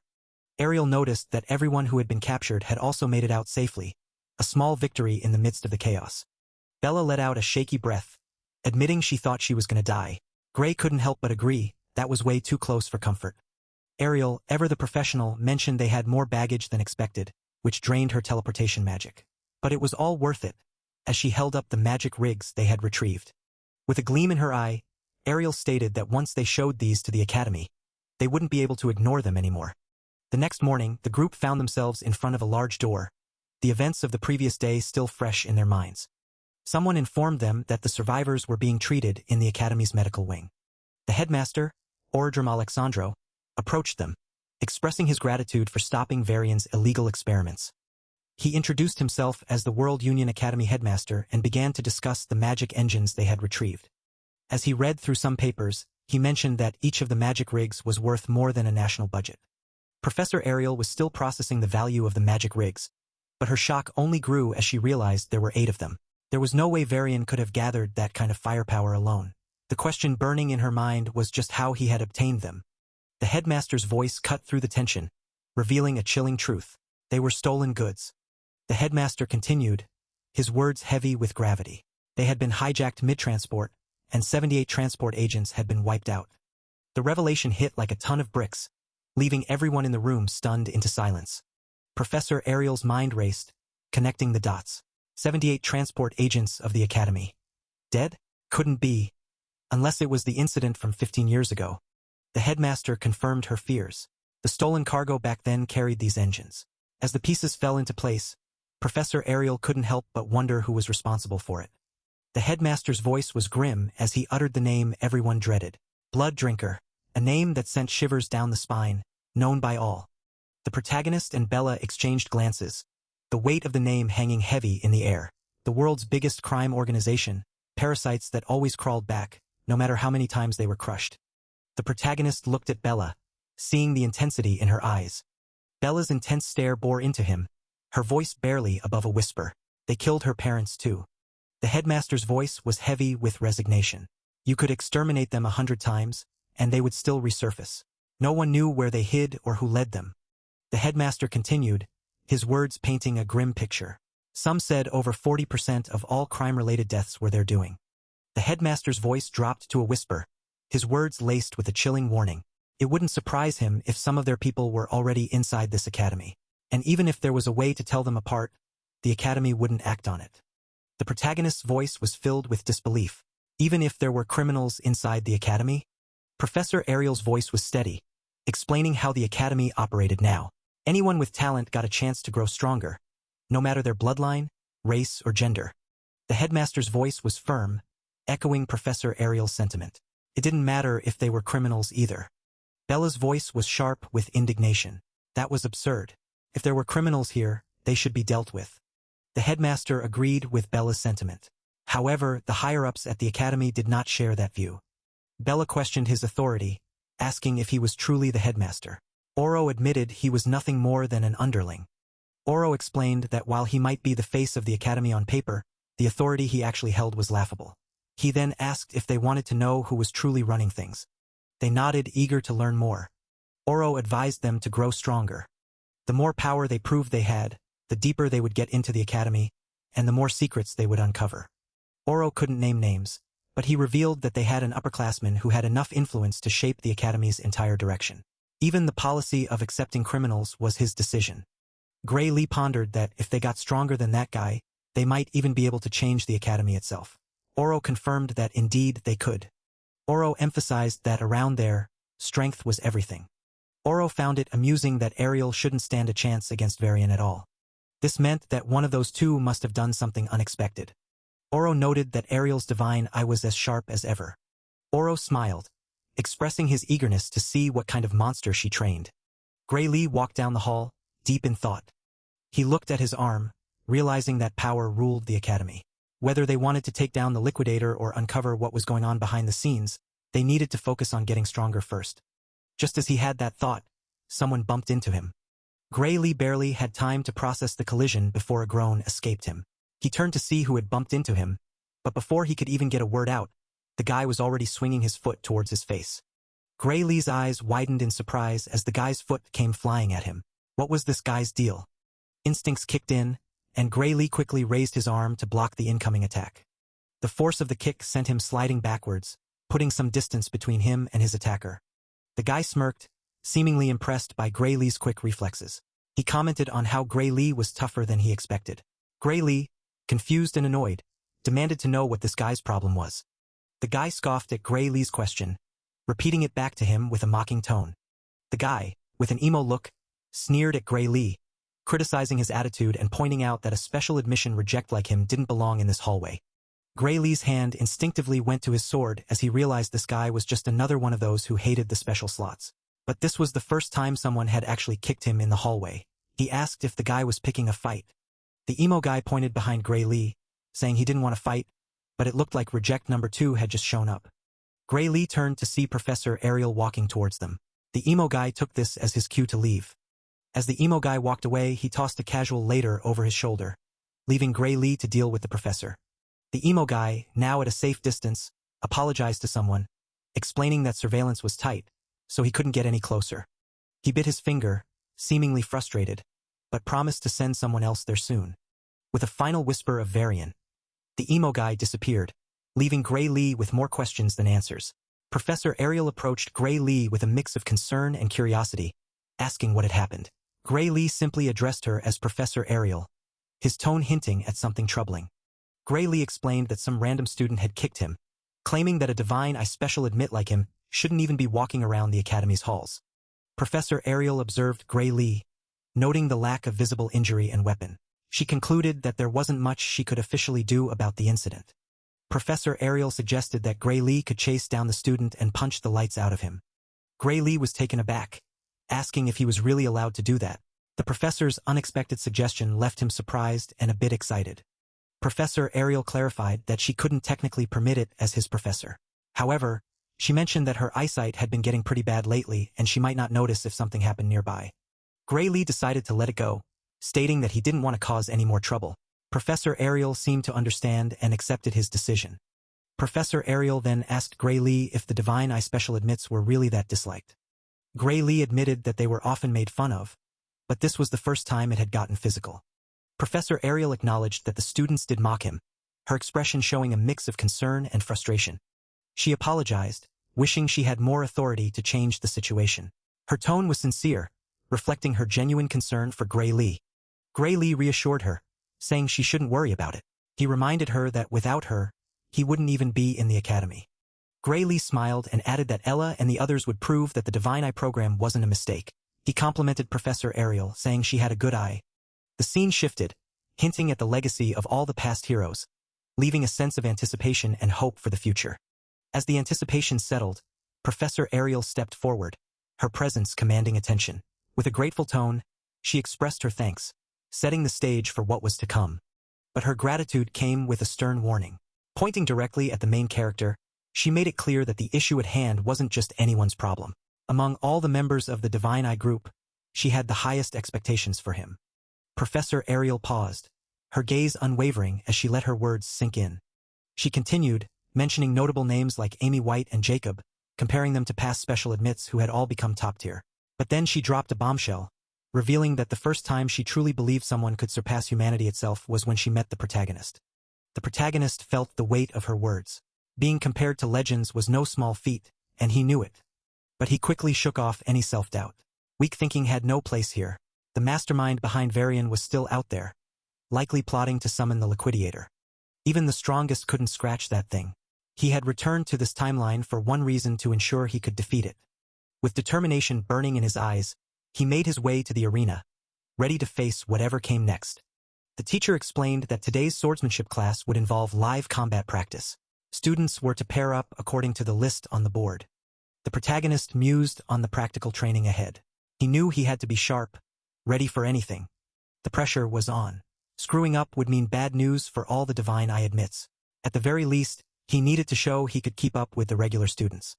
Looking at the pairings, he couldn't help but feel a twinge of unease. His name was next to Leonhard Appiah's. Leonhard Appiah's, the top of the swordsmanship course and the strongest first year. This was going to be interesting. The instructor laid down the rules, trying to pair students of similar skill levels. but he wasn't holding back. This was a real fight, no training wheels here. Gray Lee couldn't help but think that similar skill levels were a joke. How did he end up facing the top student when he barely got in as a special admit?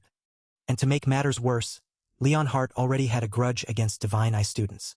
Gray could almost feel the excitement radiating off him, itching to beat him bloody after their last incident. Leon Hart stepped up with a casual greeting, but his eyes were sharp and focused. Looks like they were destined to face each other, and Leon Hart couldn't be happier. Becoming top of the class was worth it, just to spar with Lord Gray. Leon Hart boasted about his training, begging Gray to witness his true swordsmanship. The intensity was almost palpable. Gray couldn't believe the guy in front of him. This was going to be a handful. Leon Hart's smile was way too bright, like a kid on Christmas morning. Gray knew he was just excited to finally have a chance to beat him up legally. With a sigh, Gray steeled himself, looking forward to the challenge.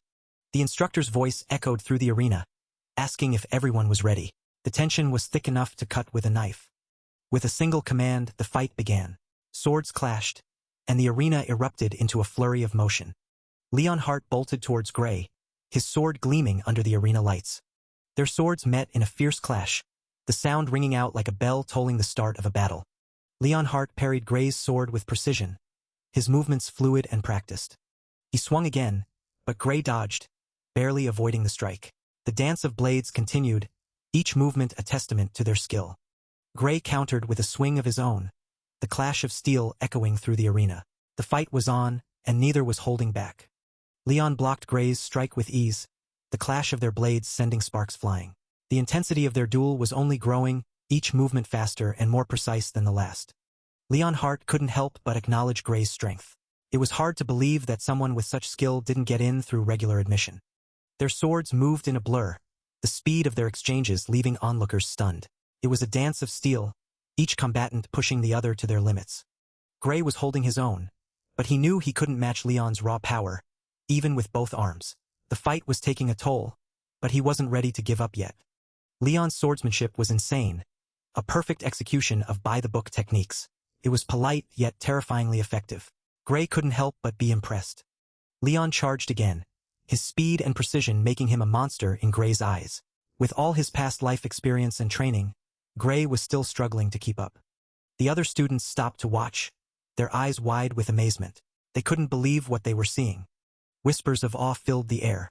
Gray was actually keeping up with Leon Hart, and Leon was loving every moment of it. He couldn't help but smile, enjoying the challenge. Leon was having the time of his life. He could do this all day, his stamina seemingly endless. Gray, on the other hand, was feeling the strain. His stamina was running out fast, and he knew he couldn't keep this up much longer. Gray parried Leon's attack, his arms shaking from the effort. If it weren't for Professor Heathcote's training, he would have been done for already. Gray couldn't believe how Leon wasn't even breathing hard. It was like he was fighting a machine, not a person. Gray was huffing and puffing, his stamina nearly depleted. He knew he needed to end this soon, or he wouldn't be able to keep up anymore. Gray was huffing and puffing, his stamina nearly depleted. He knew he needed to end this soon, or he wouldn't be able to keep up anymore. He recalled the professor's words, treat this like a real fight. He had to dig deep and find the strength to push through. Leon readied his swing, eyes locked on Gray, preparing to strike with all his might. In a swift motion, Leon swung, but Gray ducked just in time, feeling the rush of air as the swing passed overhead. Gray pivoted with a swift hand movement, catching Leon off guard and setting up his next move. Leon was shocked, his eyes wide with disbelief at Gray's unexpected maneuver. Seizing the moment, Gray launched a powerful kick towards Leon, aiming to end the fight with a decisive blow. But Leon wasn't about to let that kick land. With a quick twist, he launched himself into the air, leaving Gray's attack to meet nothing but empty space. Leon realized Gray was going all out, treating this like an actual life-or-death battle. But Leon wasn't about to back down. He grabbed his sword, ready to turn the tables. With a loud thud, Leon landed, determination burning in his eyes. Losing wasn't an option here. In a flash, Gray's sword was at Leon's throat. The tension was palpable as the two stood locked in a deadly standoff. But Leon wasn't about to let that slide. With a swift move, his own sword was suddenly at Gray's throat. The crowd gasped as the two stood there, swords crossed and breaths heavy. Both had countered each other perfectly. It was a draw, but neither seemed satisfied with that outcome. Gray reached out, about to say something, but Leon beat him to it. Leon picked himself up, shaking his head. A draw wasn't quite what he had in mind. In that last instant, Leon realized something. He could have swung his sword, but Gray could have just as easily pierced straight through his heart if he had wanted to. This was a mock duel, but Leon forced himself to thrust his sword at Gray's neck. Was he wrong for doing that? Gray shrugged. Even with all those protective spells, isn't pointing a sword at someone's heart in a mock duel a bit messed up? Leon wasn't about to back down. He still meant every bit of that 150. Thanks to Gray, Leon finally got the difference between real combat and fencing practice. Fighting wasn't just about sword skills. Gray chuckled. It was a bit of a cheat move for a swordsmanship class, though. Leon wasn't having it. The instructor said to treat it like real combat. There was no such thing as cheating in a real fight. Leon pivoted on his foot, a sly smile playing on his lips. He wasn't done yet. With a swift motion, Leon pointed his sword at Gray, a challenge gleaming in his eyes. How about another round? Gray couldn't believe Leon was already up for another fight. He thought about his previous victory against Kanoi, realizing it was only because he caught him off guard. Gray knew he stood no chance if they went head-on, his mind racing for a strategy. Just then, a guy walked up, interrupting their moment. The guy started talking about how this was sword class and nobody said they could use anything other than a sword. He couldn't understand how a special admit like Gray got paired with the top student, Leon. He warned Gray not to get cocky just because he had some magic. Gray responded that it wasn't like he chose the matchup. Leon stepped in, saying the professor decided he was the only one worthy of fighting Gray and told the guy to kindly butt out. The teacher walked up and confirmed that he made the matchups, pairing students with similar overall strength. Leon nodded, agreeing that Gray was the only one who could take him on. The teacher added that if the guy wasn't satisfied, he could try Gray out himself. Beat Gray, and he could be Leon's opponent. The guy got angry but accepted the challenge. He bragged about how he beat the examiner to get there and not to lump him in with those who barely scraped a pass. Leon thought to himself that the guy was judging Gray by his admission category without even knowing his true strength, feeling like he was looking at the old him. Leon saw this as a good chance for Gray's power to get the recognition it deserved. But more importantly, the guy had interrupted his time with Gray. The guy looked at Leon, sensing the sudden shift in his energy. Leon's face filled with fury as he declared that for that crime alone, the guy deserved death. Leon's rage left everyone confused, wondering why he was so pissed. The teacher stepped in, suggesting they stick to swords only if the combat rules were an issue, then turned to Gray for his thoughts. Gray sized up his opponent, acknowledging his strength but also noting that since he got into the academy through regular exams, this wouldn't be a walk in the park. The guy clearly had better stamina and strength, and even with Gray's intense training, he couldn't compete with years of proper nourishment and conditioning. Gray wasn't exactly confident in his skills, but he figured he wouldn't get expelled if he lost, so why not give it a shot? The teacher agreed, reminding them that this was just practice but urging them not to go easy on each other. With a deep breath, Gray got into stance, ready to face his opponent. The guy charged, determined to put the special admit in his place and remind him of his role. Their swords clashed heavily, the sound echoing through the room. Gray quickly changed his grip, ready to counter the next move. With a swift move, Gray parried the guy's sword, leaving him shocked and confused. The guy couldn't believe how light Gray's hit felt, but Gray knew his power wasn't anything special. As the guy readied another swing, Gray wondered if he was holding back. Gray swung his sword, catching his opponent off guard. The force of the blow sent the guy flying, leaving everyone in shock. As the dust settled, Gray stood there, his opponent on the ground, the room silent. The silence didn't last long as the defeated opponent crashed onto the ground, sending a small cloud of dust into the air. The room erupted with murmurs as the teacher announced the end of the match. Gray, realizing his opponent was down, quickly apologized and checked if he was okay. He admitted that he had aimed for his opponent's sword but ended up dodging at the last second. The guy, grabbing his sword, insisted it was a fluke and that Gray had just caught him off guard. With tears in his eyes, the guy demanded a rematch, shouting for one more round. The teacher, slightly exasperated, agreed to let them continue until they were satisfied. Without another word, the guy charged at Gray, ready to prove his worth. Gray, concerned, asked if he was okay. The guy, barely standing, mumbled that he was fine. It was clear that the guy was pretty beaten up, but he still insisted he was fine. The teacher, seeing enough, buried his head in his hands and declared that it was time to end it, calling for the infirmary. With a sigh, the teacher announced that this year's representatives would be Gray and Leon, asking if there were any objections. Gray, confused, wondered what representatives meant. The The teacher explained that the top first years would take on the second-year champion in the inter-year battle. He pointed at Gray, revealing that the first years had lost 35 times in a row. But with a hint of hope, the teacher suggested that maybe this year would be different. The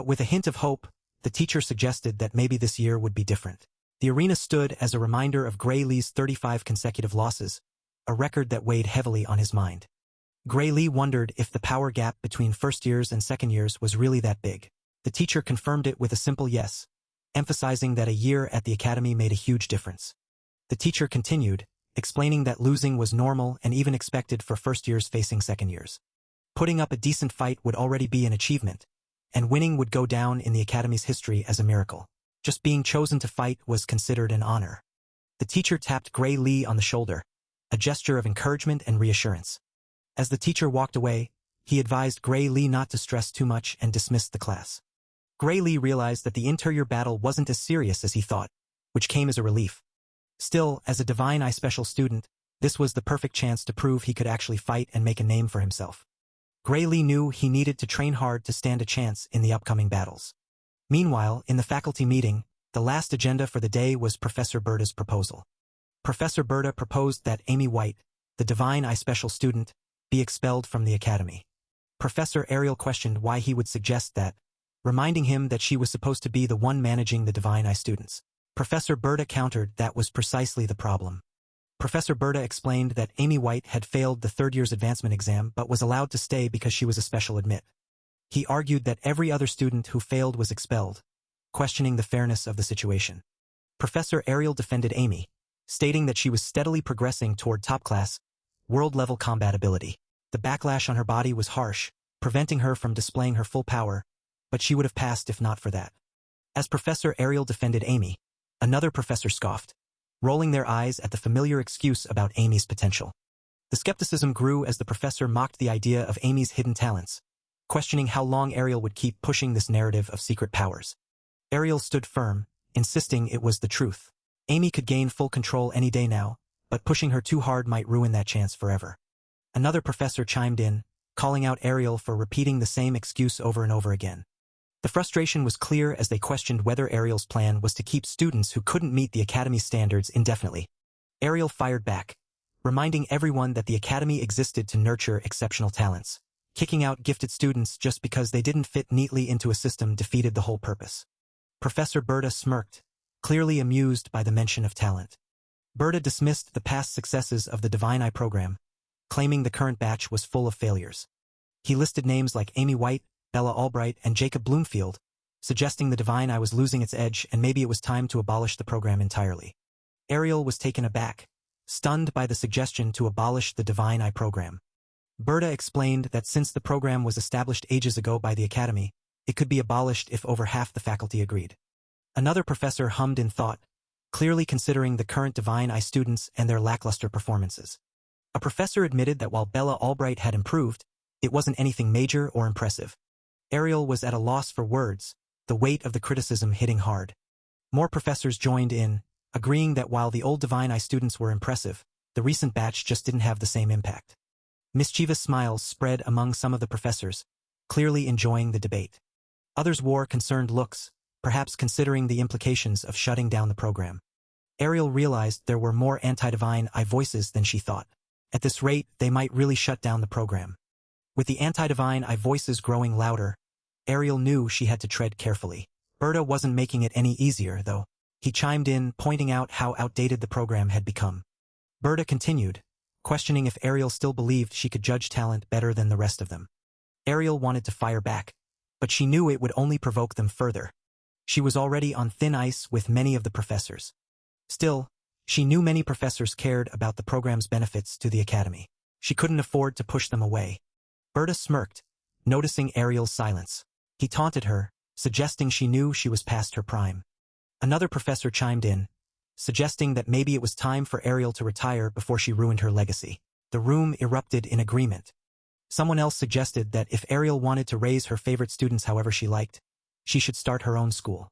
The professors laughed hard, mocking the idea of anyone following the washed-up Divine Eye. Ariel looked down, determined. She could still recognize real talent, but those kids needed more time. She had to stop them from getting expelled before they could prove themselves. She would do anything to stop them from getting expelled. As the professors continued their discussion, one of them mentioned a promising first-year swordsman named Gray. The professors agreed that Gray was indeed promising and had been picked for the interior battle. Berta, with an evil smile, remarked that Gray seemed promising. He suggested letting Gray prove himself in the competition and deciding the Divine Eye program's future based on the results. Professor Ariel glanced around, the weight of the decision hanging heavy in the air. Heathcote turned away, clearly not on board with the idea. Professor Ariel stood her ground, arguing that Gray's abilities weren't suited for mock battles and that his true potential would only be seen in a real, high-stakes situation. Suddenly, someone pounded the table, cutting her off with a sharp remark about excuses. Another professor chimed in, arguing that if Gray couldn't show his skills in training, he wouldn't be able to in real combat either. Professor Ariel stood up, her voice rising as she tried to explain that Gray's abilities weren't just about normal swordsmanship. The room fell silent, the tension thick enough to cut with a knife. Oro, the headmaster, finally spoke up, declaring that the meeting was over since they were getting nowhere. He added that they would watch Gray's performance in the upcoming interior battle and decide on the Divine Eye program's future after that. Professor Ariel looked defeated, a soft no escaping her lips. The other professors started laughing, the headmaster adjourning the meeting and expressing his anticipation for the competition. Heathcote turned, a smirk on his face as he joined in the laughter. Professor Ariel looked down, her shoulders slumped in defeat. She apologized, admitting that she felt too weak to change their minds. Her thoughts turned to Gray, her voice barely a whisper as she said his name. She recalled telling him that she knew his power didn't fit mock battles, her voice trailing off as the memory faded. As the memory faded, Professor Ariel stood there, her thoughts racing. She knew what she was hoping for was totally unrealistic, but still, she couldn't help but wish for it. She was practically vibrating with emotion, her voice shaking as she begged for someone to help those kids, those raw gems with insane potential. The weight of her plea hit her hard, and she couldn't hold it together anymore. Tears started streaming down her face. Wiping away her tears, she stepped into the arena, where the day of the interior battle was about to begin. The announcement echoed, signaling the start of the intense showdown. The arena field stood ready, the stage set for an epic clash of skills and determination. The first competitor introduced was none other than the first-year top student, Leonhard Apias, a name that carried weight and expectation. Following him was the second-year top student, Luinal Hartmann, another formidable contender in this battle of wits and strength. Then came the introduction of the first-year challenger, Gray Lee, a name that sparked curiosity and anticipation. The second-year challenger, Deeble Radardal, was announced, completing the lineup of this year's fierce competitors. Gray Lee's eyes widened in shock as he recognized Deeble Radardal, the same guy who had ambushed him in the hallway. He couldn't believe he was going to face him in the arena. The crowd buzzed with excitement, eager to witness what these competitors were truly capable of. The professors, a formidable assembly of wisdom and experience, gathered to observe the unfolding spectacle. Among them, Berta stood out, grinning with anticipation, his eyes gleaming with excitement. Leonhardt couldn't help but notice the unusual number of professors present. He wondered if the interior battles were always this grand. Luinal quickly dismissed the notion, explaining that last year only 3 fencing professors bothered to show up. Luinal's curiosity piqued as he pondered the reason behind the sudden increase in attendance. Leonhardt suddenly realized the professors must be curious about Gray Lee, their interest piqued by his mysterious aura. He couldn't help but chuckle, acknowledging that the professors certainly had interesting taste. Luinal glanced at Leonhardt, wondering if he had always been this perceptive. Professor Berta confirmed their suspicions, revealing that they had come to witness the final battle of the Divine Eye Special Admits. The students murmured among themselves, the weight of the announcement sinking in. Gray Lee's mind raced with questions, the word final echoing in his thoughts. What did it mean? Gray Lee's mind was still reeling, but Professor Berta's words snapped him back to reality. The man was taunting him, asking if he was disappointed. Berta dropped a bombshell, declaring that the Divine Eye class was being abolished. Gray Lee was stunned, barely able to utter the word, abolished. He turned to Professor Ariel, seeking confirmation, but she hesitated, fearing that revealing the truth might drive Gray Lee to desperation. Ariel worried that Gray Lee might tap into a power he wasn't ready for, a power that could potentially kill him in his current state. Ariel tried to reassure Gray Lee, telling him that Berta was just trying to mess with his focus and that he should just go and fight. Gray Lee looked at Ariel, seeing her shake with concern. Ariel was visibly shaken, her usual composure replaced by worry for her student. Gray Lee, trying to reassure her, told her that if she said so, he would believe her. Berta scoffed, telling them to go ahead and embarrass themselves. Berta continued, saying that once they lost pathetically, the other professors would realize that Professor Ariel's sight wasn't as keen as it used to be. Gray Lee couldn't let that slide, feeling a surge of determination to prove Berta wrong. Berta was taken aback, asking what Gray Lee meant, claiming he didn't care if he insulted him. Gray Lee gave Berta a cold stare, telling him not to talk down on Professor Ariel's judgment. Berta laughed, asking what kind of strength Professor Ariel's I had picked up in Gray Lee, unlike his other professors who seemed convinced he wasn't pathetically weak. Gray Lee, with a steely resolve, told Berta that he would prove him wrong. Berta was fuming, his face turning redder than a tomato. Who did this guy think he was, talking back like that? Everyone moved into position, splitting up as instructed. The air was thick with tension, like a reality show episode where alliances were about to be tested. Ariel appreciated Gray's confidence, but she couldn't help but wonder what his plan was. Was he just winging it, or did he actually have a strategy? If Gray had been up against the top student, his practical swordsmanship might have given him a slim chance. But this matchup was a whole different story. Gray had been matched with a terrible opponent, like the worst possible matchup for his ambush tactics. Deeble Radartle, a guy who had his brain surgically rewired by Bradley, boosting his reflexes to inhuman levels, he was practically a living weapon. Ariel couldn't believe it. Was Gray really planning to use that ability? She hoped he knew what he was doing. Gray looked determined, but Ariel couldn't help but worry. She told him not to push himself too hard. Gray smiled, reassuring her that he knew what he was doing. But did he really? The moment of truth had arrived. The top student match was about to begin. Representatives stepped forward, ready to face off. The arena was warded with protective magic to prevent fatal wounds. Triggering your opponent's safeguard counted as victory. Leon and Lewin were ready. This was real combat, and they were about to bring it. The interior battle's top student match began. The clash of blades echoed through the arena as Lewin stepped forward, ready to see what Leon had got. Leon burst forward with a speed that left everyone in awe. He was like a cheetah on energy drinks. Lewin was ready, telling Leon to bring it on. The stage was set for an epic showdown. The battle began with a flurry of blades, back and forth, fast and furious. It was like watching a high-speed tennis match, but with swords. Lewin stepped back, assessing his opponent. The crowd was on the edge of their seats, wondering who would come out on top. The clash of blades was intense, each strike echoing through the arena. It was a battle of skill, speed, and strategy. The fight continued, back and forth, neither giving an inch. It was a true test of their abilities. Lewin stepped forward, ready to make his move. The crowd held their breath, waiting for the next strike. Lewin swung with precision, but Leon ducked swiftly, the crowd erupting as the tension spiked. Leon pivoted on his heel, his movements fluid and calculated, eyes locked on his opponent. With a sudden burst of speed, Leon's foot connected with Lewin's face, sending him stumbling back. Leon thought to himself that he couldn't fight like Lord Grey, but he was determined to give it his all. Lewin smirked, acknowledging Leon's skill, even comparing him favorably to his own first year. Suddenly, Lewin shot upwards, his speed increasing as he challenged Leon to keep up. Leon grinned, accepting the challenge, his own speed matching Lewin's as the battle intensified. Their swords clashed, the sound echoing through the arena as the crowd watched in awe. Lewin began backing Leon up, his attacks relentless and precise, pushing Leon to his limits. Leon found himself pressed against the barrier, his breath ragged as he struggled to keep up. Lewin swung his sword with deadly precision, his movements a blur as he pressed his advantage. The blade came dangerously close to Leon's neck, and a voice boomed out, declaring that enough was enough. Lewin was declared the winner of the top student match, and both fighters exchanged words of respect and gratitude.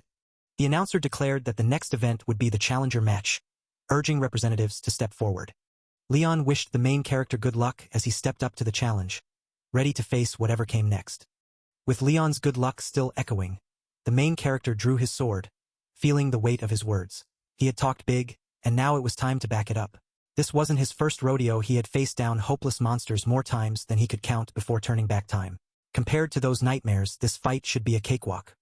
The sword dragged against the ground, the sound echoing in the tense silence, ready for whatever came next. Meanwhile, Deeble was having a full-on villain moment, monologuing about sending someone to join Professor Bradley in whatever afterlife he was chilling in. Then he flashed an evil grin, sealing the deal with a one-word promise: hell. Yikes, someone's been hitting the drama a little too hard. The selection match for the interior battle was about to begin. Dee stood ready, his stance firm and eyes focused. Both fighters prepared themselves for the intense match ahead. The match began with the protagonist darting forward, launching an attack. Dee effortlessly defended against the protagonist's onslaught. With a swift counter, Dee sent the protagonist sliding back. The protagonist's sword trembled in his hand as he felt the sheer force of Dee's counterattack. The protagonist couldn't believe the power behind Dee's strike. He had been warned about Dee's boosted reflexes, but his strength was on another level.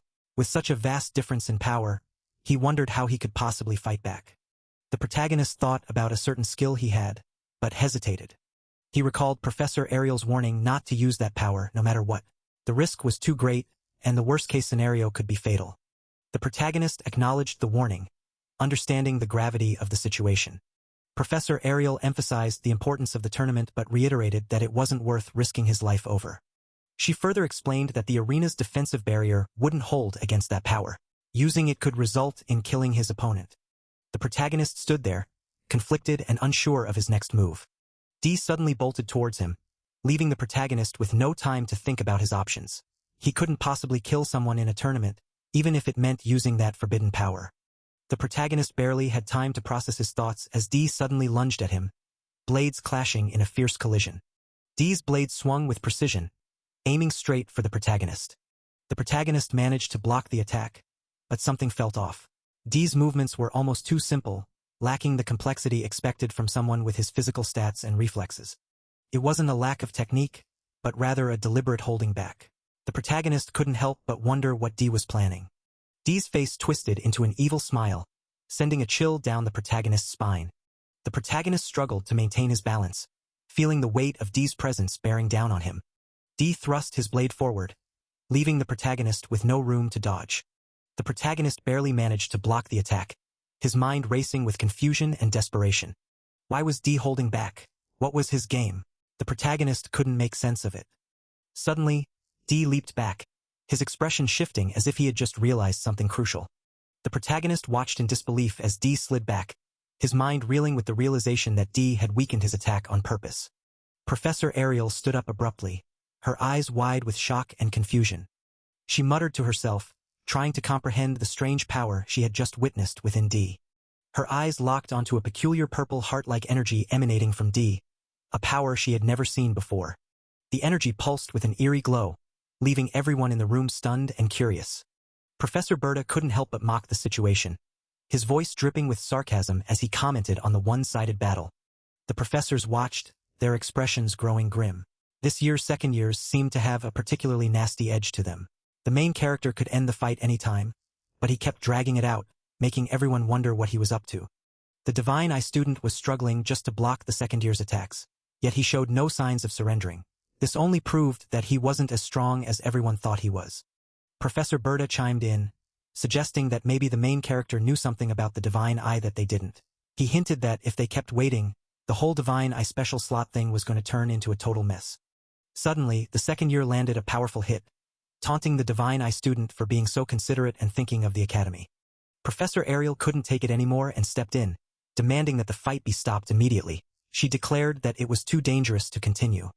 Professor Berta raised an eyebrow, questioning what exactly was so dangerous about this mock battle. Another professor spoke up, informing Berta that the arena was covered with a powerful protection spell. Any attack that would cause fatal injury was automatically blocked. This was why the students could fight seriously without fear. Unless, of course, there was another reason Ariel wanted the battle stopped. Ariel shot back that she knew about the protection spell, but it wouldn't be enough to safeguard the Divine Eye student. As if to prove her point, the second year's aura flared up with a powerful purple glow, leaving everyone stunned. Professor Ariel looked on in shock as the second year's power surged. The second year grinned wickedly, his sword suddenly engulfed in black flames. With a swift motion, he swung his sword, the black flames trailing behind it. The main character could only watch, stunned, as the attack came closer. The black flames seemed to dance in the air, their eerie glow casting a shadow over the arena. The main character braced himself, unsure of what was about to happen next. Just as he braced himself, a massive explosion rocked the arena, sending shockwaves through the air. The main character's eyes widened as he took in the chaos unfolding before him. A gigantic slash mark tore through the center of the arena, leaving a trail of destruction in its wake. The barrier that was supposed to protect the spectators was cut effortlessly, like a hot knife through butter. Berta's face paled as he saw the barrier fail, fear gripping his heart. Professor Ariel's eyes widened in shock as she realized the barrier was compromised, muttering about her earlier warnings. Professor Ariel quickly attempted to use binding magic, her frustration evident as she cursed Bradley's name for planting something dangerous in a student. The barrier rejected her magic, refusing to be controlled. Professor Ariel's frustration grew as she realized the spectator barrier was too strong for her binding magic to work. She shouted urgently, ordering the barrier to be disabled immediately and the tournament to be cancelled, as it was no longer a simple swordsmanship match. The other professors were scared, their faces filled with dread as they realized the severity of the situation. Professor Ariel turned to the main character, shouting for him to run away as stopping the fight from the outside would take time. The main character hesitated, the thought of running away conflicting with his instincts. Dee swung his weapon again, leaving the main character with no choice but to face him, knowing that turning his back would mean instant death. The students watching were terrified, their screams filling the air as the battle intensified.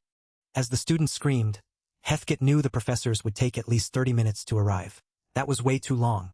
They had no other choice but to act now. It was probably still early, but the situation was getting out of hand. Heathkit had to make a move. Gray was struggling, barely able to pull off the moves. Heathkit yelled out, urging him to think of his body as the sword. Heathkit's voice echoed, telling Gray not to swing his sword but to move his body with the power of the sword. Gray pondered, thinking of his body as a sword. It was a strange concept, but he had to trust his professor. Gray made up his mind. If the professor said he could do it, then he had to do it. There was no other option. Focusing everything, Gray imagined himself as a single blade, his power flickering as he prepared for the next move. A slash came towards Gray, the pressure intensifying as he braced himself. Suddenly, a huge explosion rocked the arena, sending shockwaves through the air. In the aftermath, Gray stood behind Dee, his power surging with newfound strength. Dee turned back, his eyes wide with surprise and a hint of fear. Gray couldn't believe how slow Dee seemed now. Had he always been this slow? No, it wasn't Dee who had slowed down. It was Gray who had gotten faster. With his newfound speed, Gray unleashed his power, making the entire arena shake.